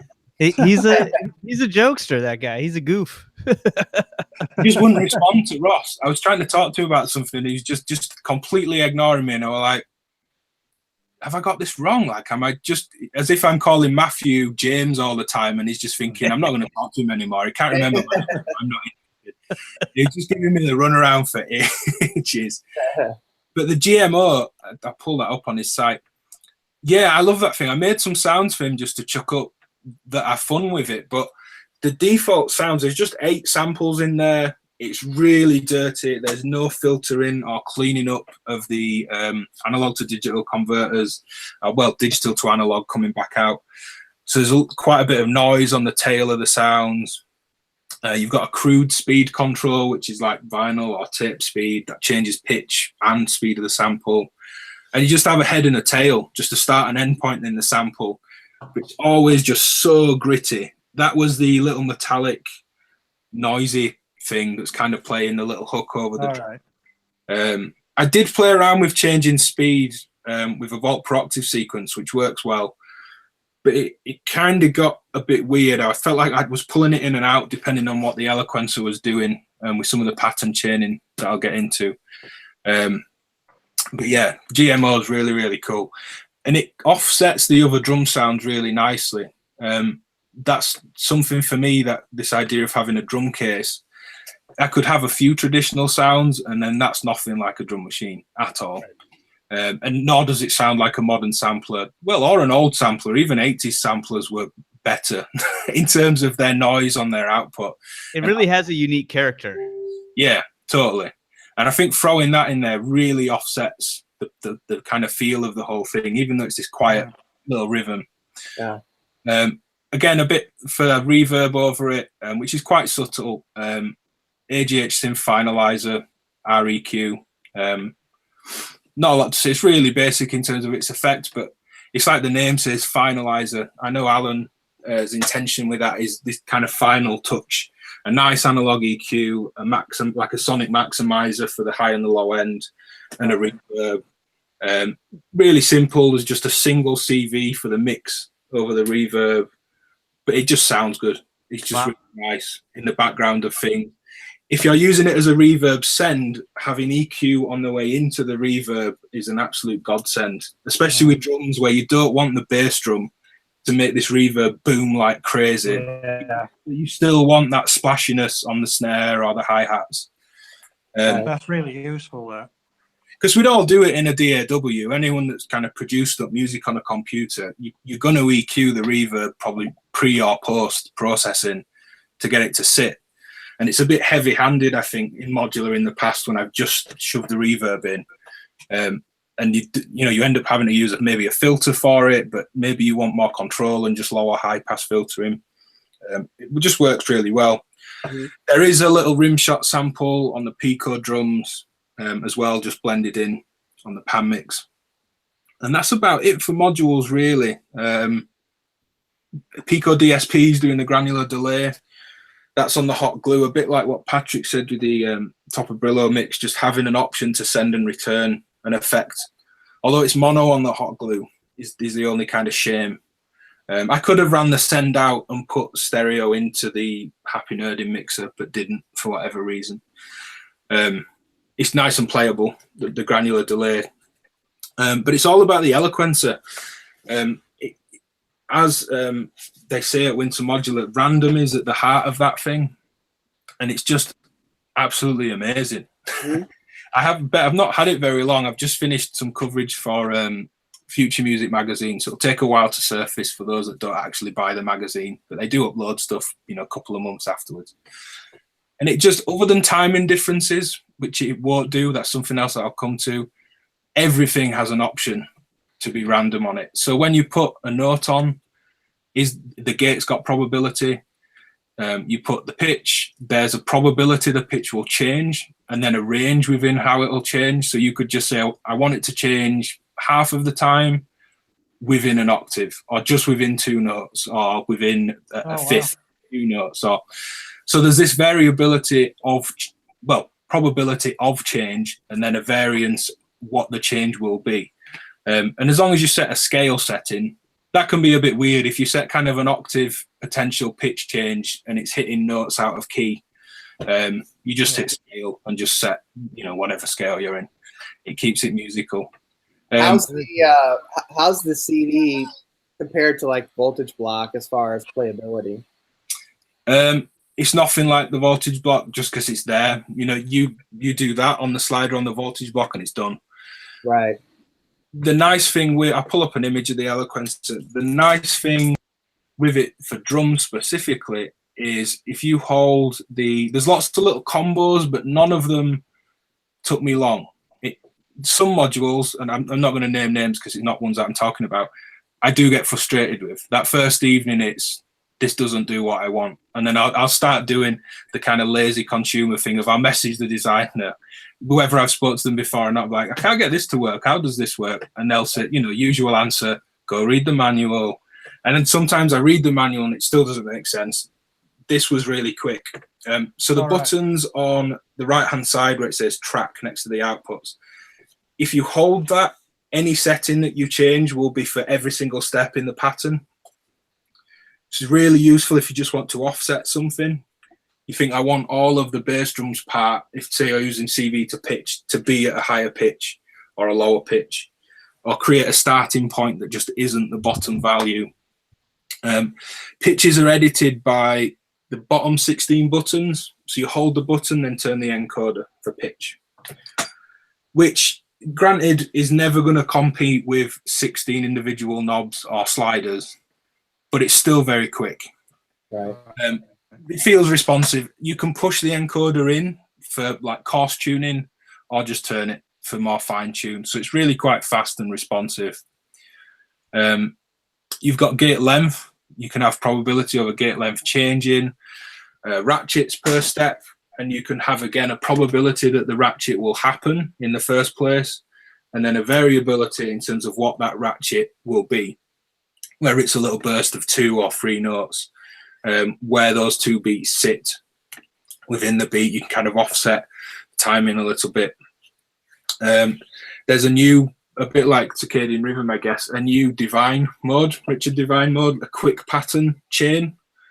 So when you've saved your pattern as A1, you can simply just hit duplicate, maybe just change the kick, which is what I did, or change a probability on a kick, or just remove 1 step, hit duplicate again, maybe take a clap out, hit duplicate again. And then the really quick pattern mode is you just hit pattern at bottom left, holding function, and you just hold the first and the last sequence you want to play.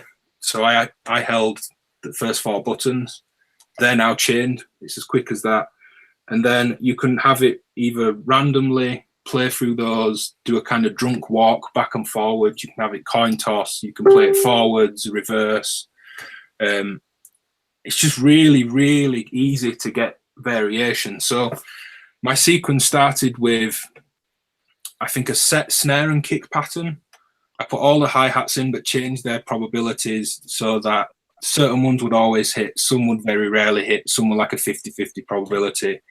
The little ratchet, which is what you mentioned about delays, I think it was Cory earlier, that was the Eloquencer, not a delay, doing that. Oh, really? On that little breakdown kind of sounds like a snare roll? That's the Eloquencer? Oh, sorry, the snare roll thing was the granular delay on the peak of the SP. Oh, okay. I thought you meant the little like hi-hat roll thing. Oh, I figured that was the ratchet probability. Okay. Yeah, that's that. You can kind of fake it sounding different by doing the accent thing. So if you've got certain sounds and drum modules that will respond, you know, they sound different when they're accented. So if the ratchet's a non-accented note, it sometimes sounds a bit duller or quieter, or you kind of fake a delay, but that's a little tricky.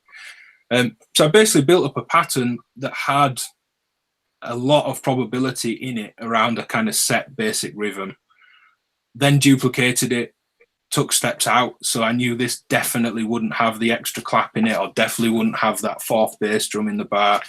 Kept duplicating it 4 times over, and it randomly plays through which one's which.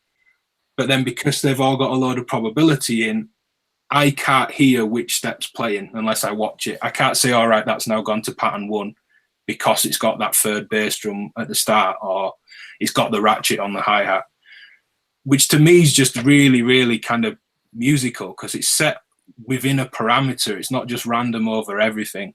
Right. And that's kind of the point, and why I let the example play out for a good minute or so at the end, that it just keeps changing. It's very regular, but it just keeps changing enough that I find it interesting Sure. And does the SD card just save the patterns? Is that it's the whole purpose of that? There is. You can see it on that image actually. If I pull that back up, I did update it recently, which can be a source of frustration for some modules. Right on that side next to where it says Winter Modular Eloquencer is a little micro USB socket. So it was USB into the computer, download a zip, double click it, done. Like, it was so easy to update. And then the micro SD card, is just pattern storage. There is a really intricate song mode, which, as I always am, I'm never going to lie, but is a little bit fiddly. I'd need to explore that more, but it's only fiddly because they've crammed a ton of possibility in. So the unit works on patterns, which is obviously a really common term. You just save a pattern, but then there's a part, and then there's a song. It's kind of another layer deeper than just chaining patterns. So a part can be several patterns chaining in a certain order. So the part's almost like saying this is the verse, and the verse is pattern 1 3 times and then pattern 2 once, and then that repeats round the verse. And then the song is then sequencing the parts. So you've got this extra layer deeper than I've seen on other sequences, which is another layer of menu. There's no escaping the fact that that is a little bit fiddly. But instead of just saying, right, pattern 1 4 times, this one twice, then go back and loop, you've another complete layer of kind of song structure, which I don't think I've seen anywhere else. Well, outside of a computer. But the only thing it doesn't do that I would want it to do, unless I've not found it, is timing variation. That's the one thing I feel is missing. Is that kind of what we talked about before, like 7/8 and 3/8? Oh no, sorry, it will do the polymetric stuff. It will do polyrhythm because it will multiply timing as well. Poly whatever. That's their tagline. DivKid approves the polyrhythm, or whatever they want to say. It will do both. So,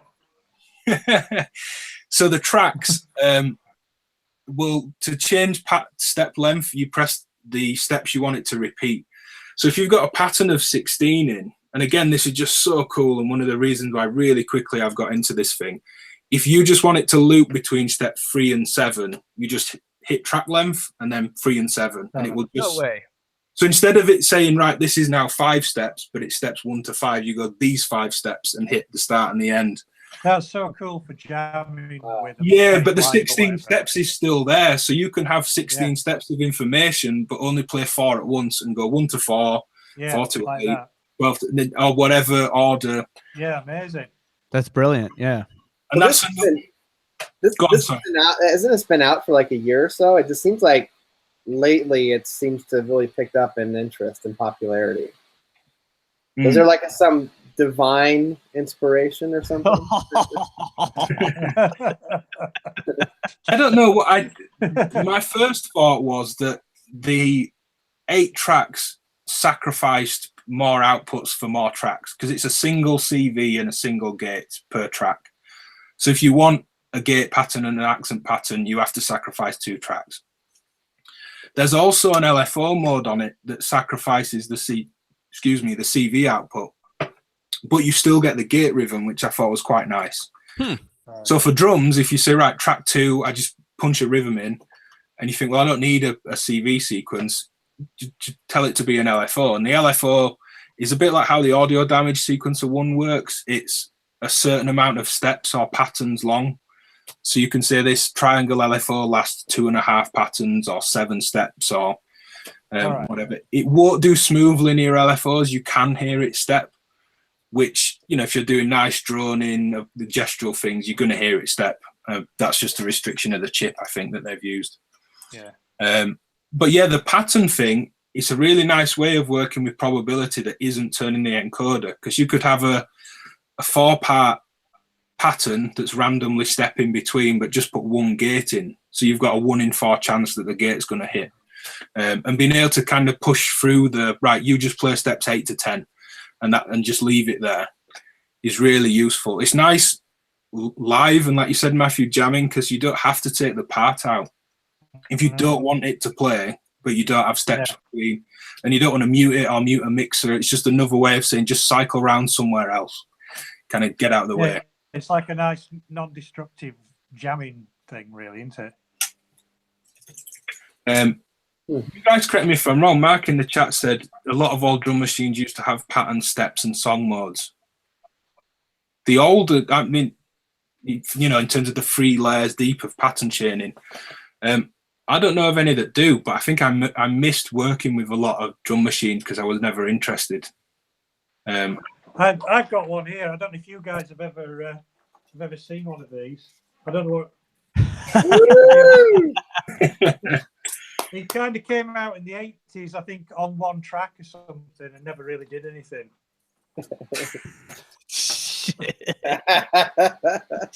Show off. There's me, Mister who doesn't work with rhythms, got an 808. It sounds gorgeous as well, and it's absolutely mint. Having just had a really good refurb. Yeah, it is.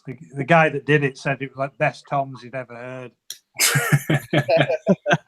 Again, we're on this T-shirt thing. You need that, Matthew. Best toms ever heard. Yeah, I don't use drums. Best toms. Yeah. No, yeah. Well, what were you saying? It's got what were you saying? Part, pattern, and song. Pattern is the actual sequence itself. You've then got part, which is like saying play part 1 twice, then part 2, back to 1, then 3.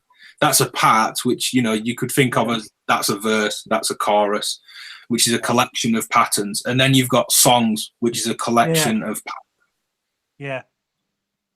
I don't know of, and again, my drum machine experience, certainly of older machines, is really limited because, well, I played drums and had pads, and I just thought, what's the point? I can do it either on a computer or I can play it on something.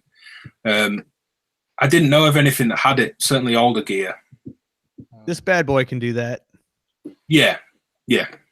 I mean, it's not necessarily older gear, but you've got that flexibility. And again, with the CV outs, you can immediately apply that to your modular and get some of those capabilities without much effort, you know? Yeah. This is all I have is the TR-505. When I was 16 and I was in a really weird band in high school, and I played this thing, and it was very short-lived, but this is all I have for drums. Yeah, I'm glad you kept it. Yeah, I mean, it's my OG, so I've seen so many people that's done. That's an analog trigger out, doesn't it? I think. I don't think so. It's got MIDI. I've seen a lot of people that have I've seen more circuit bent on this TR-505. I thought you could take like a rim shot out or something. I can't remember. I had a 505, and I remember it was the 626. Yeah, you're thinking of the 626. I had those two, right. And I think the 505 went to Matthew at ALM Busy Circuits. To carve up. No, I traded it for I think just for a pip slope, something so insignificant for me. But I mean, in terms of the price, because they're still quite cheap in the UK, the 626 and the 505, you know, you can get them secondhand for like 50, 60 pounds. They're not a lot of money. And it was about, you know, I was getting the good end of the deal there, a 2-stage envelope for a drum machine. But it's all digital, the 505. So I felt like once I'd sampled it out, right. I wasn't using it. So I was like, I'll just record some stuff and get rid. I was just collecting for the sake of it. I really like the 606. I think that's a really kind of. I love the hi-hats on that anyway. I think they're better than the 808, to be honest. Even though it's this little silver, diminutive little box, it just sits really well in a mix. Does a 606? It just plods along really nicely. Mm-hmm. Yeah. It's still relatively cheap as well. You do see quite a lot of people using them with modular as a clock stepping device, you know. There's plenty of people in the chat hitting us with, this thing does patterns and parts and songs. It's nothing new. I know it's been around and there's been options, but it doesn't seem to be, well, certainly for Euro modules, in that many. I know the ER 101 and 102 combo does it. Obviously, right. The Electron stuff does. Obviously, a computer does it so easily. but I've not used that many sequencers that do it. Do you have the 101 and 102 combo? No. So I'm curious on how that compares to the Eloquencer as far as, It's less tracks, isn't it? But a lot more influence with the 102, what goes on, I think. Yeah. Again, I find that the 101 I find sequencing that way with just those little screens and the little display, I find that to be very tedious to sequence with the orthogonal devices. It's brilliant. It's huge and endless, but I find sitting there and punching in my note, and it drives me crazy. I don't feel like I have any real-time control over everything, and I don't find it to be such an improvisational tool. It's really set it and forget it. Maybe I'm wrong. I don't own one, but I've played them. I get it. I think the thing, you might feel the same with the Eloquencer. The thing that has over anything else is, because it's got the 16 step buttons, it is that bit more immediate, because you can just go step 4, chain. Right. Chain. It doesn't have a knob per step. You are having to hit CV or gate or ratchet. But again, there's a button for that. It's not a case of holding step 4 and then scrolling through to gate length, or it has. You've got the screen as well, haven't you? You can see, you've got a visual representation of the pattern as well, haven't you? Right. It's a nice halfway house, I think, from what Cory said. The buttons at the top there, between the red and the orange one, are CV, gate length, and ratchet. Mm-hmm. And then the 16 steps at the bottom are the potential 16 steps in a pattern. And then everything else is a function key. So hold function, you've then got tempo, shuffle, scale, step mode, track length, track shift. It will do a track shift that's quite cool. I don't know if anyone works with this, and a few other devices do this, where you can have a pattern, but just say, I want it all to start in a different place. And it will just offset the pattern back or forward a beat. All right. So, the pattern is fixed, but it will just go like that. And then the end step goes to the start, and you can just shift the whole thing. And that's quite nice to have a set rhythm and go, I wonder what that's like a beat later, and just nudge the whole thing late. It works really well. Marky Zeno in the chat said that I think what Ben's getting at is this is a bit of a hub. This kind of idea of a hub of to run lots of things off.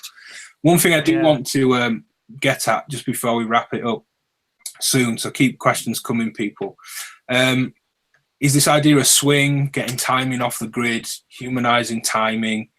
What do any of you use for that? What about you, Cory? Is it all on the Electron, trying to shift timing, or do you do that in the modular? A little bit of both. I mean, I'll use the Electron stuff as a master clock, and then switching up my timing via the tempi.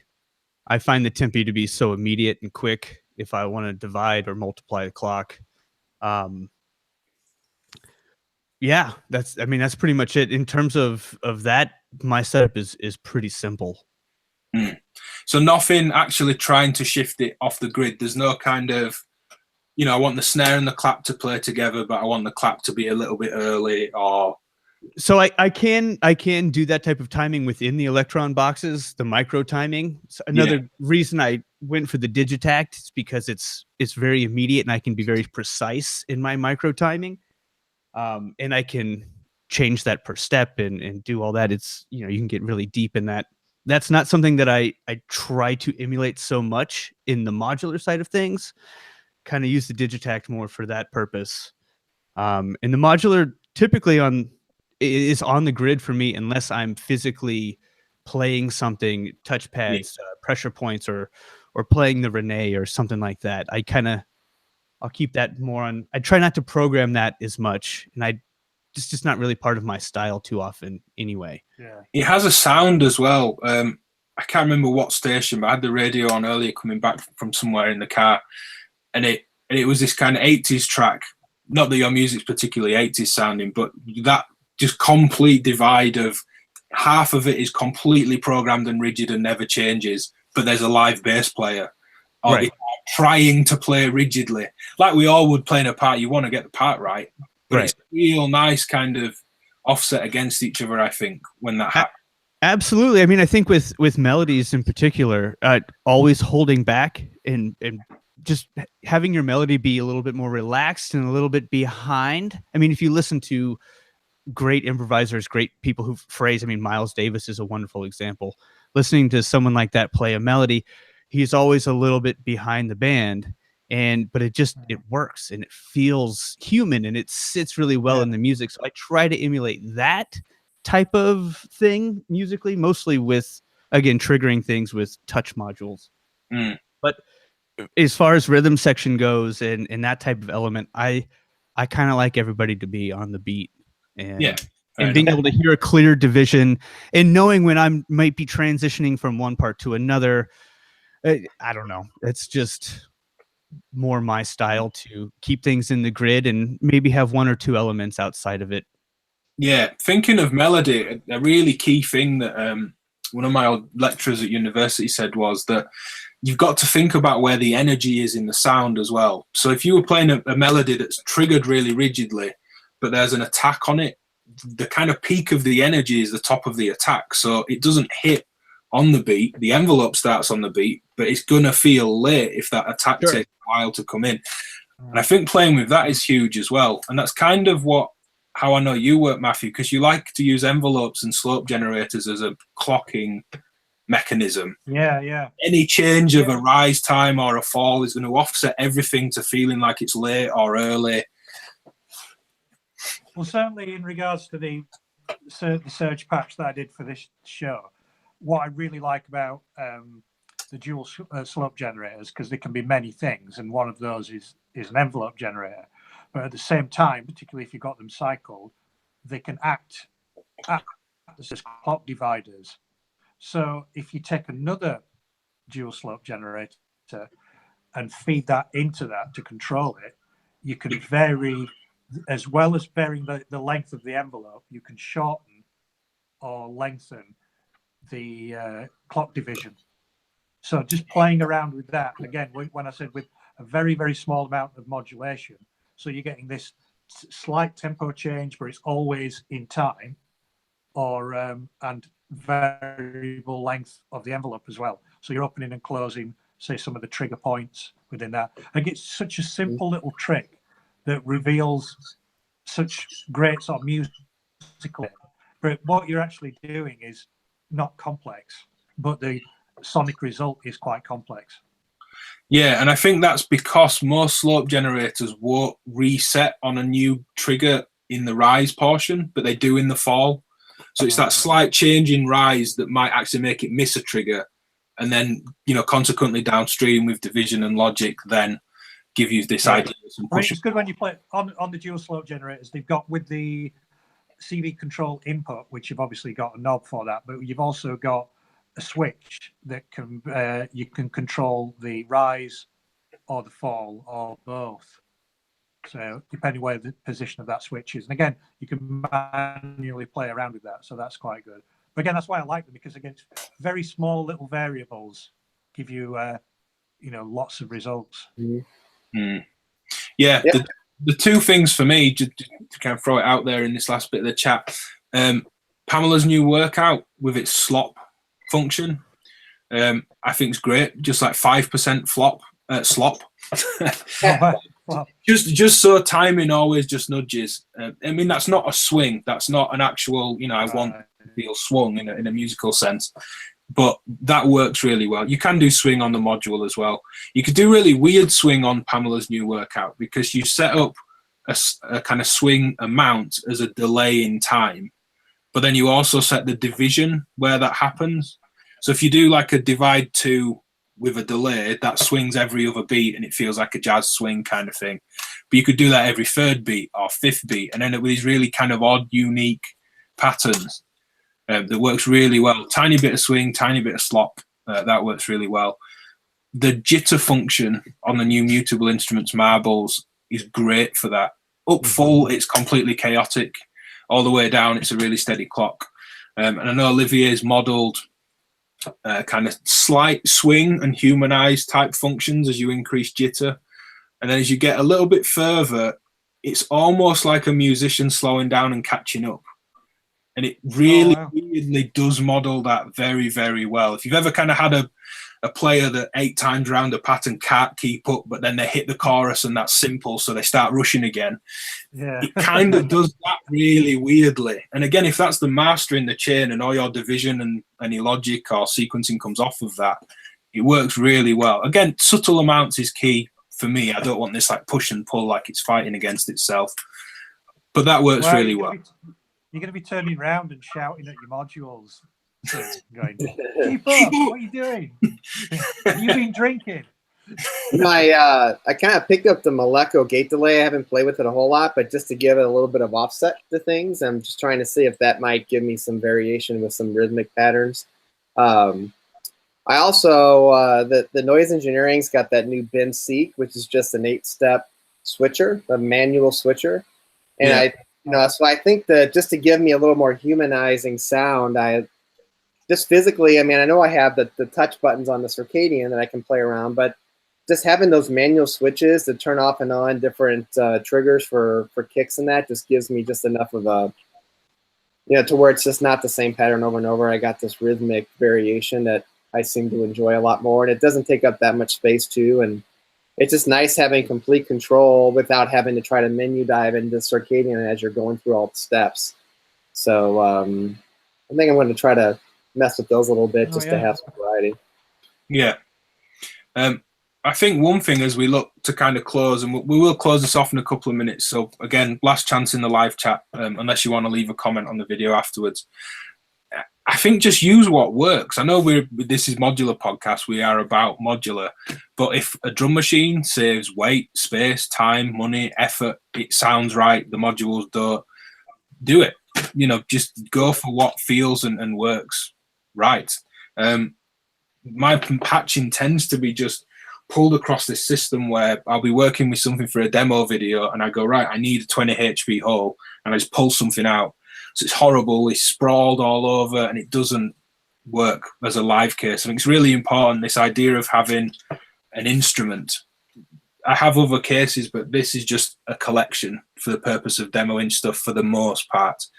I have to use a purple stackable to get an envelope because I've only got one left in a 5-roll case because I pulled it all out, or it doesn't work. It's not a nice instrument to play. So I think having something that works and not rigidly sticking to it being modular is important.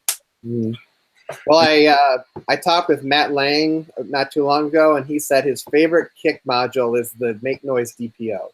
Yeah, we had him on actually for an interview. Oh, okay, good. Yeah, and I'm like, that is just such a great way to think about.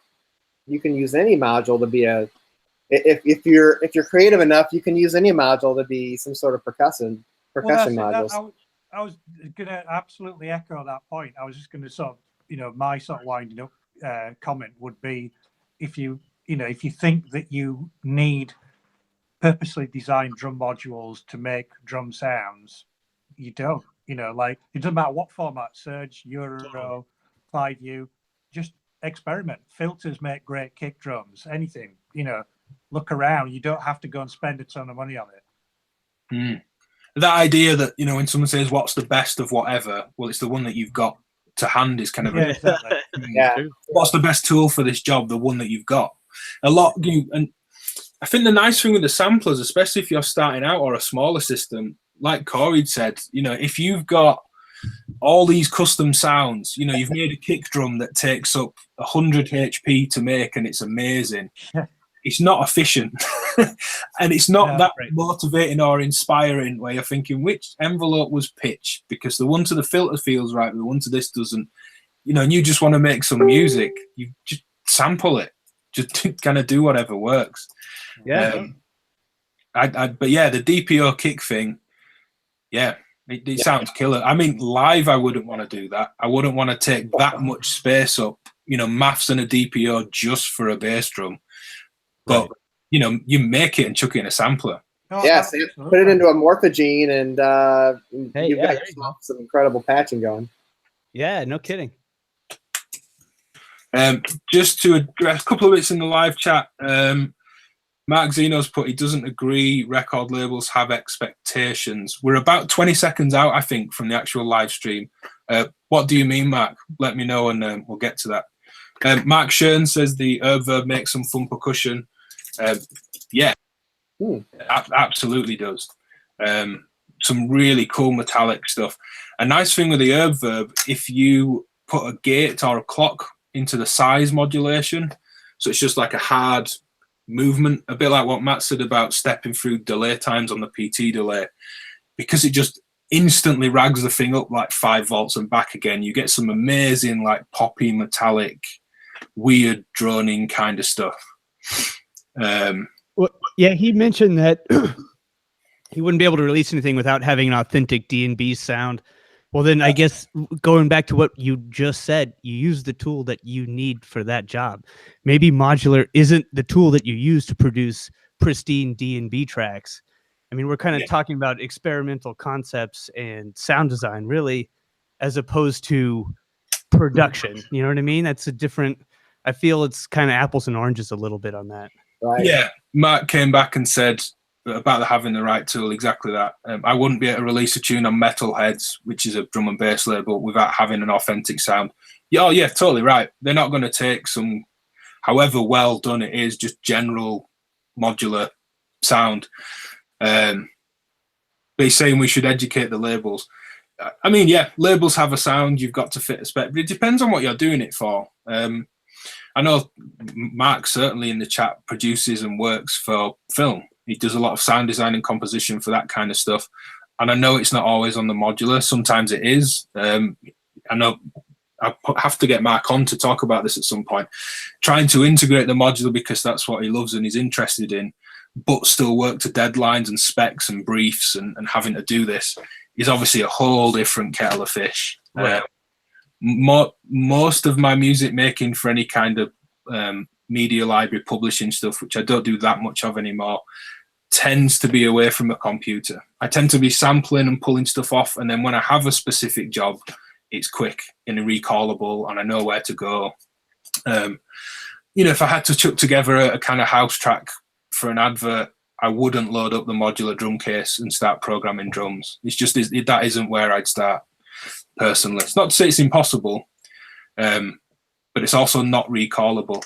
That's the biggest downside for me, that if I have something set up and I'm not finished yet, that whole case that has to just stay how it is. Like on an old analog console, you've got a band in doing an album for the week. You can't just pull up this other band in the evening and remix the track because you've got all this channel of analog EQ and everything set. And but that's kind of the beauty of it. I like that it's awkward and it's not.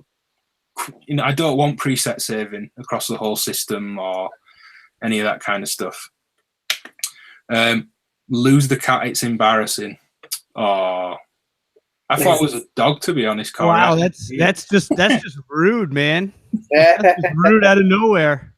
Holy cat. To be honest, I'll apologize to the cat myself. I only saw it in the little corner. I didn't see it up on screen. I thought you had a dog. He does this thing where he comes up and he scratches at my leg and he wants to be held. So that's do what you gotta do. Yeah, hey, that's it, man. We're at home chatting about modular. I'm surprised. Well, not that surprised. She's a really good sleeper, but I haven't had a screaming baby in the background of more videos. She is in a few. I've had a few comments recently just as we close off. I think I can hear your girl crying in the background. Like, yeah, man, I've got to work. Like, I can't. I work here and that's it. I do my best to cut it out, but there's occasionally a little cry in the background. Looks like Matthew's internet's died entirely. He was streaming off his phone. Yeah. But yeah, there's loads, as usual. This stuff's pretty endless. There's so much stuff we could get into. We can revisit Modular Drums another time. Everybody's got great examples. Both Patrick as POB, Cory as RedStripeDown, Matthew as the Shaw Institute. Matthew does a kind of Bug Brandon Surge diary thing on Instagram. He just moved house, so he's been a little bit on and off. But same with Greg, that can't be here, unfortunately. Some really great patches. Greg gets a lot out of very little in terms of drums and some samples and voices playing. Yeah. I'll put links to everybody's Instagram and YouTubes and Bandcamps and stuff. I'll link any examples that we've got that you can listen to in higher quality. Yeah, leave some comments. If they're not for me, I will pass them on. Any kind of closing thing from either of you guys? No. I mean, Yeah, did you hear about Rodent and Banna moving to North Carolina? They're gonna be, they're moving there. So I think Rodent's picking up a gig with Make Noise, which is great.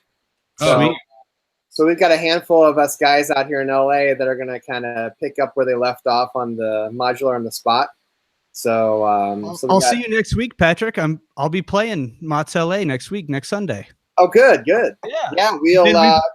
we've got an interview with you too for the documentary coming up, which is exciting. So everybody stay tuned for that. Yeah. I should say, the thing I did want to mention, you've mentioned what I wanted to say for you, Cory. We'll bring it back up in a sec.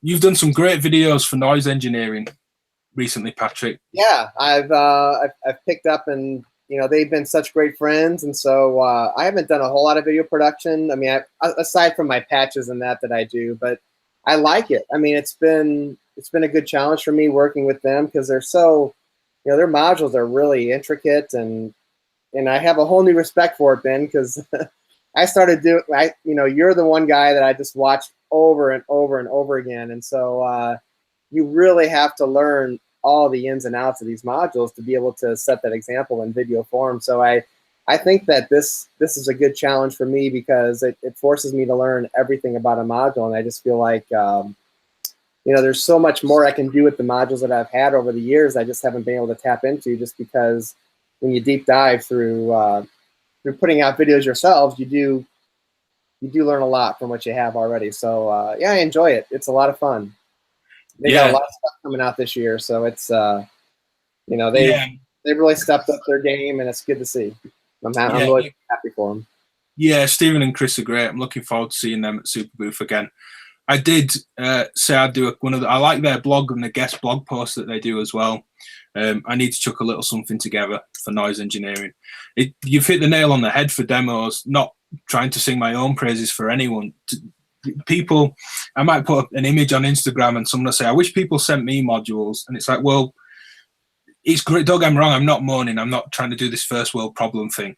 But something deep comes in, like say the Eloquencer, or I got the Hermod sequencer recently. They sent. It's funny because some companies approach a lot of people at once that make content, and all of a sudden I saw about 10 people with Hermod sequencers.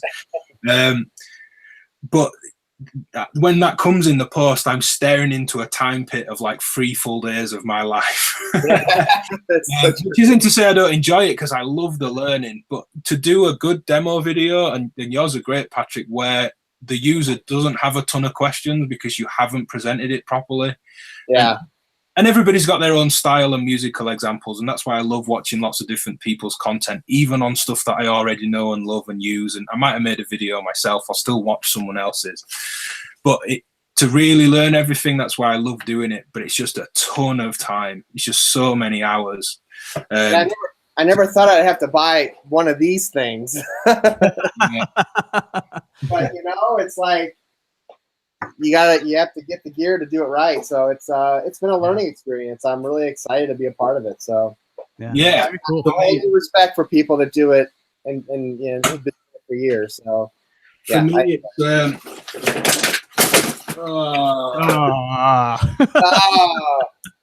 for me, it's a £60 pair of these, which is just, they're cheap, big soft boxes with a huge old style bulb. Is it like Cowboy Studio or something like that, or? I'm not sure where the thing is, but okay.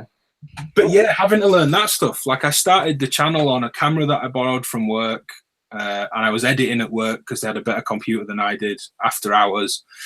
And yeah, having to learn all that side's been really interesting. I'm by nowhere a specialist in kind of film kit and any of that, but yeah, it's really cool.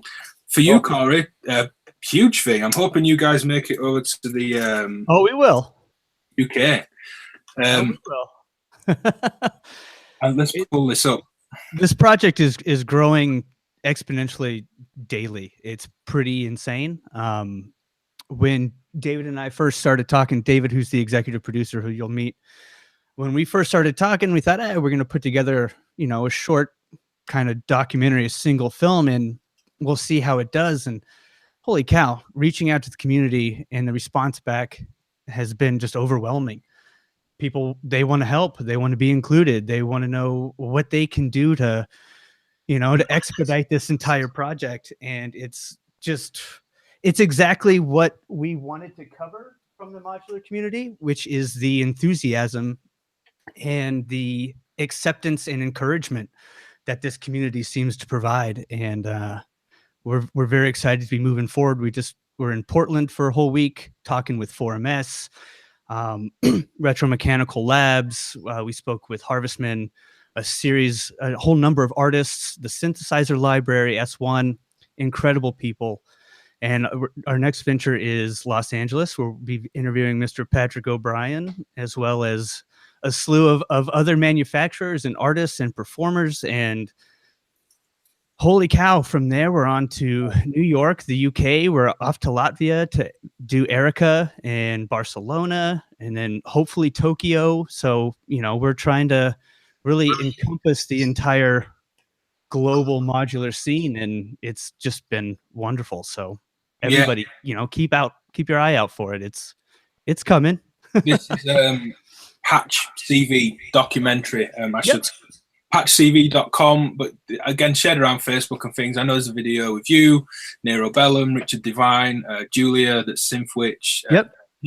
That passion even in these like little previews of the interviews you've been conducting with people, it really comes across. It's got that, like, I'm excited. I'm like looking forward to meeting you guys anyway in person, but just for this to happen and just watch it, it's really good. There's not enough kind of documenting of the scene, I don't think, and what goes on. And the fact it's captured the people and the excitement rather than just the gear, I think is key. I mean, the gear is part of it, of course, because the people who are making these instruments influence us as artists and provide us with tools in our toolbox in which to use. But we wanted to be less of a history lesson and more of what is happening now.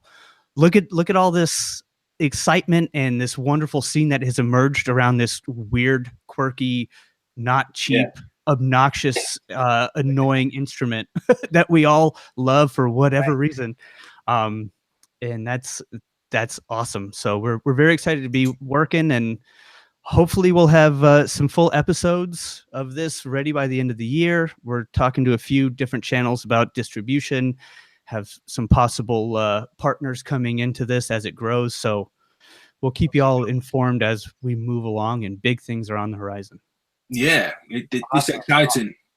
It's interesting you mentioned Barcelona. That it seems, certainly to me in the UK, that Portland has the modular synth world wrapped up. But then you look at Barcelona, which Bafaco, Manu and Diego, I know Bafaco, and then Tom from Maker IE, who is an Irish lad, was in Dublin, moved over there. Originally, I think they call it Spanglish, like Spanish-English translation when it's not quite right. I think his job was to make non-Spanglish manuals, so like a real English manual for the Bafaco stuff. So know those three guys, and they were holding soldering workshops and kind of meets and builds every Thursday night, and then that's led to Winter Modular. Right. Half of Endorphins are now in Barcelona. There's all this stuff going on, and it's all these companies have built and this community, and they're really starting to build and thrive. And I think there's big things to kind of come from Barcelona, and just to see that you're going as well. Couple of questions, last things, and then we're definitely going to sign off. Skeen 007 says, who are you seeing in the UK? That's for you with Patch CV, Cory. We don't have everything set yet. One of those people will be you, Ben. I've already reached out to you about that. Yeah, we spoke about this.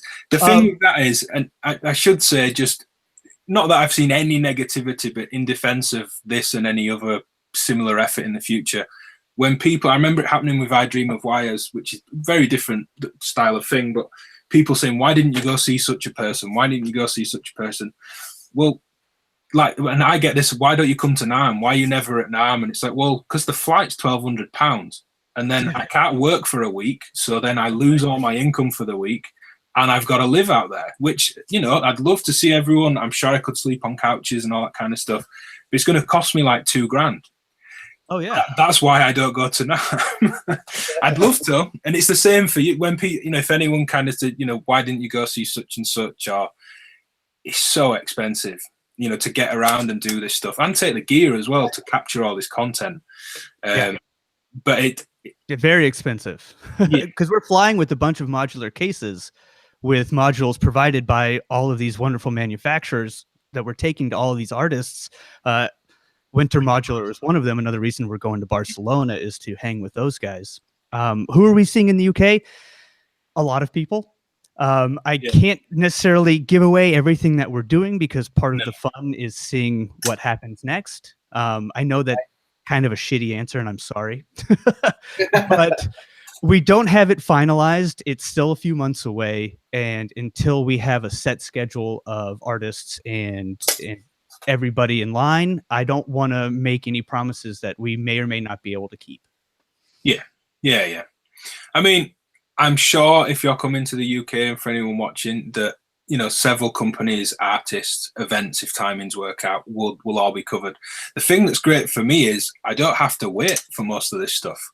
A little bit of time will pass, and I'm like, oh, cool, they've put up a video with Dan Green from 4MS.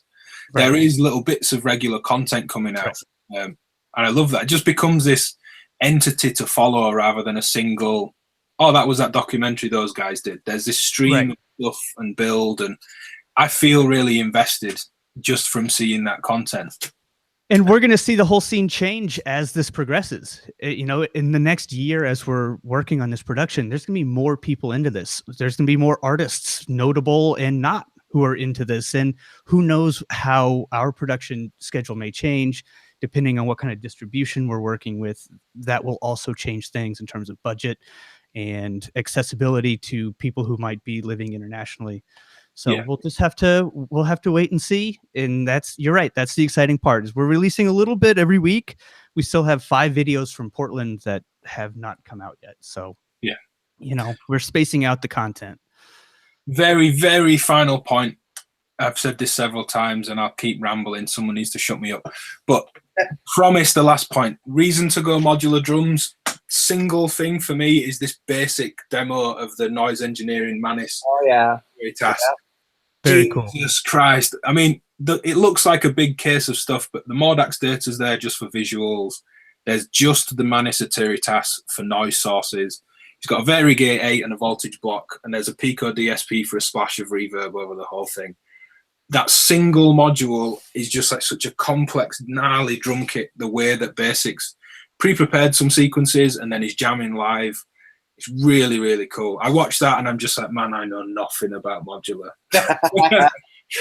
Well, he's the modular drum king, man. If anybody has, what can I see in terms of modular drums? Basic. Watch those videos. It's incredible. Or Richard Devine videos as well. Listen to what he does with percussive voices in the modular realm. It's incredible. And I guarantee you there are things that you'll never be able to program in software. Or if you do, it'll take forever. Yeah, Anthony Baldino's really good at that too. I mean, those guys, it's inspiring. I'll just put it that way. Totally. Cool. Well, thanks a lot for your time. Guys, thanks for everyone in the live chat. Doing these lives been great. There's always a good, nice chat going on. Watch out for stuff at Super Booth. If anyone's at Super Booth, come say hi, as long as the camera's not on. I don't want to hand.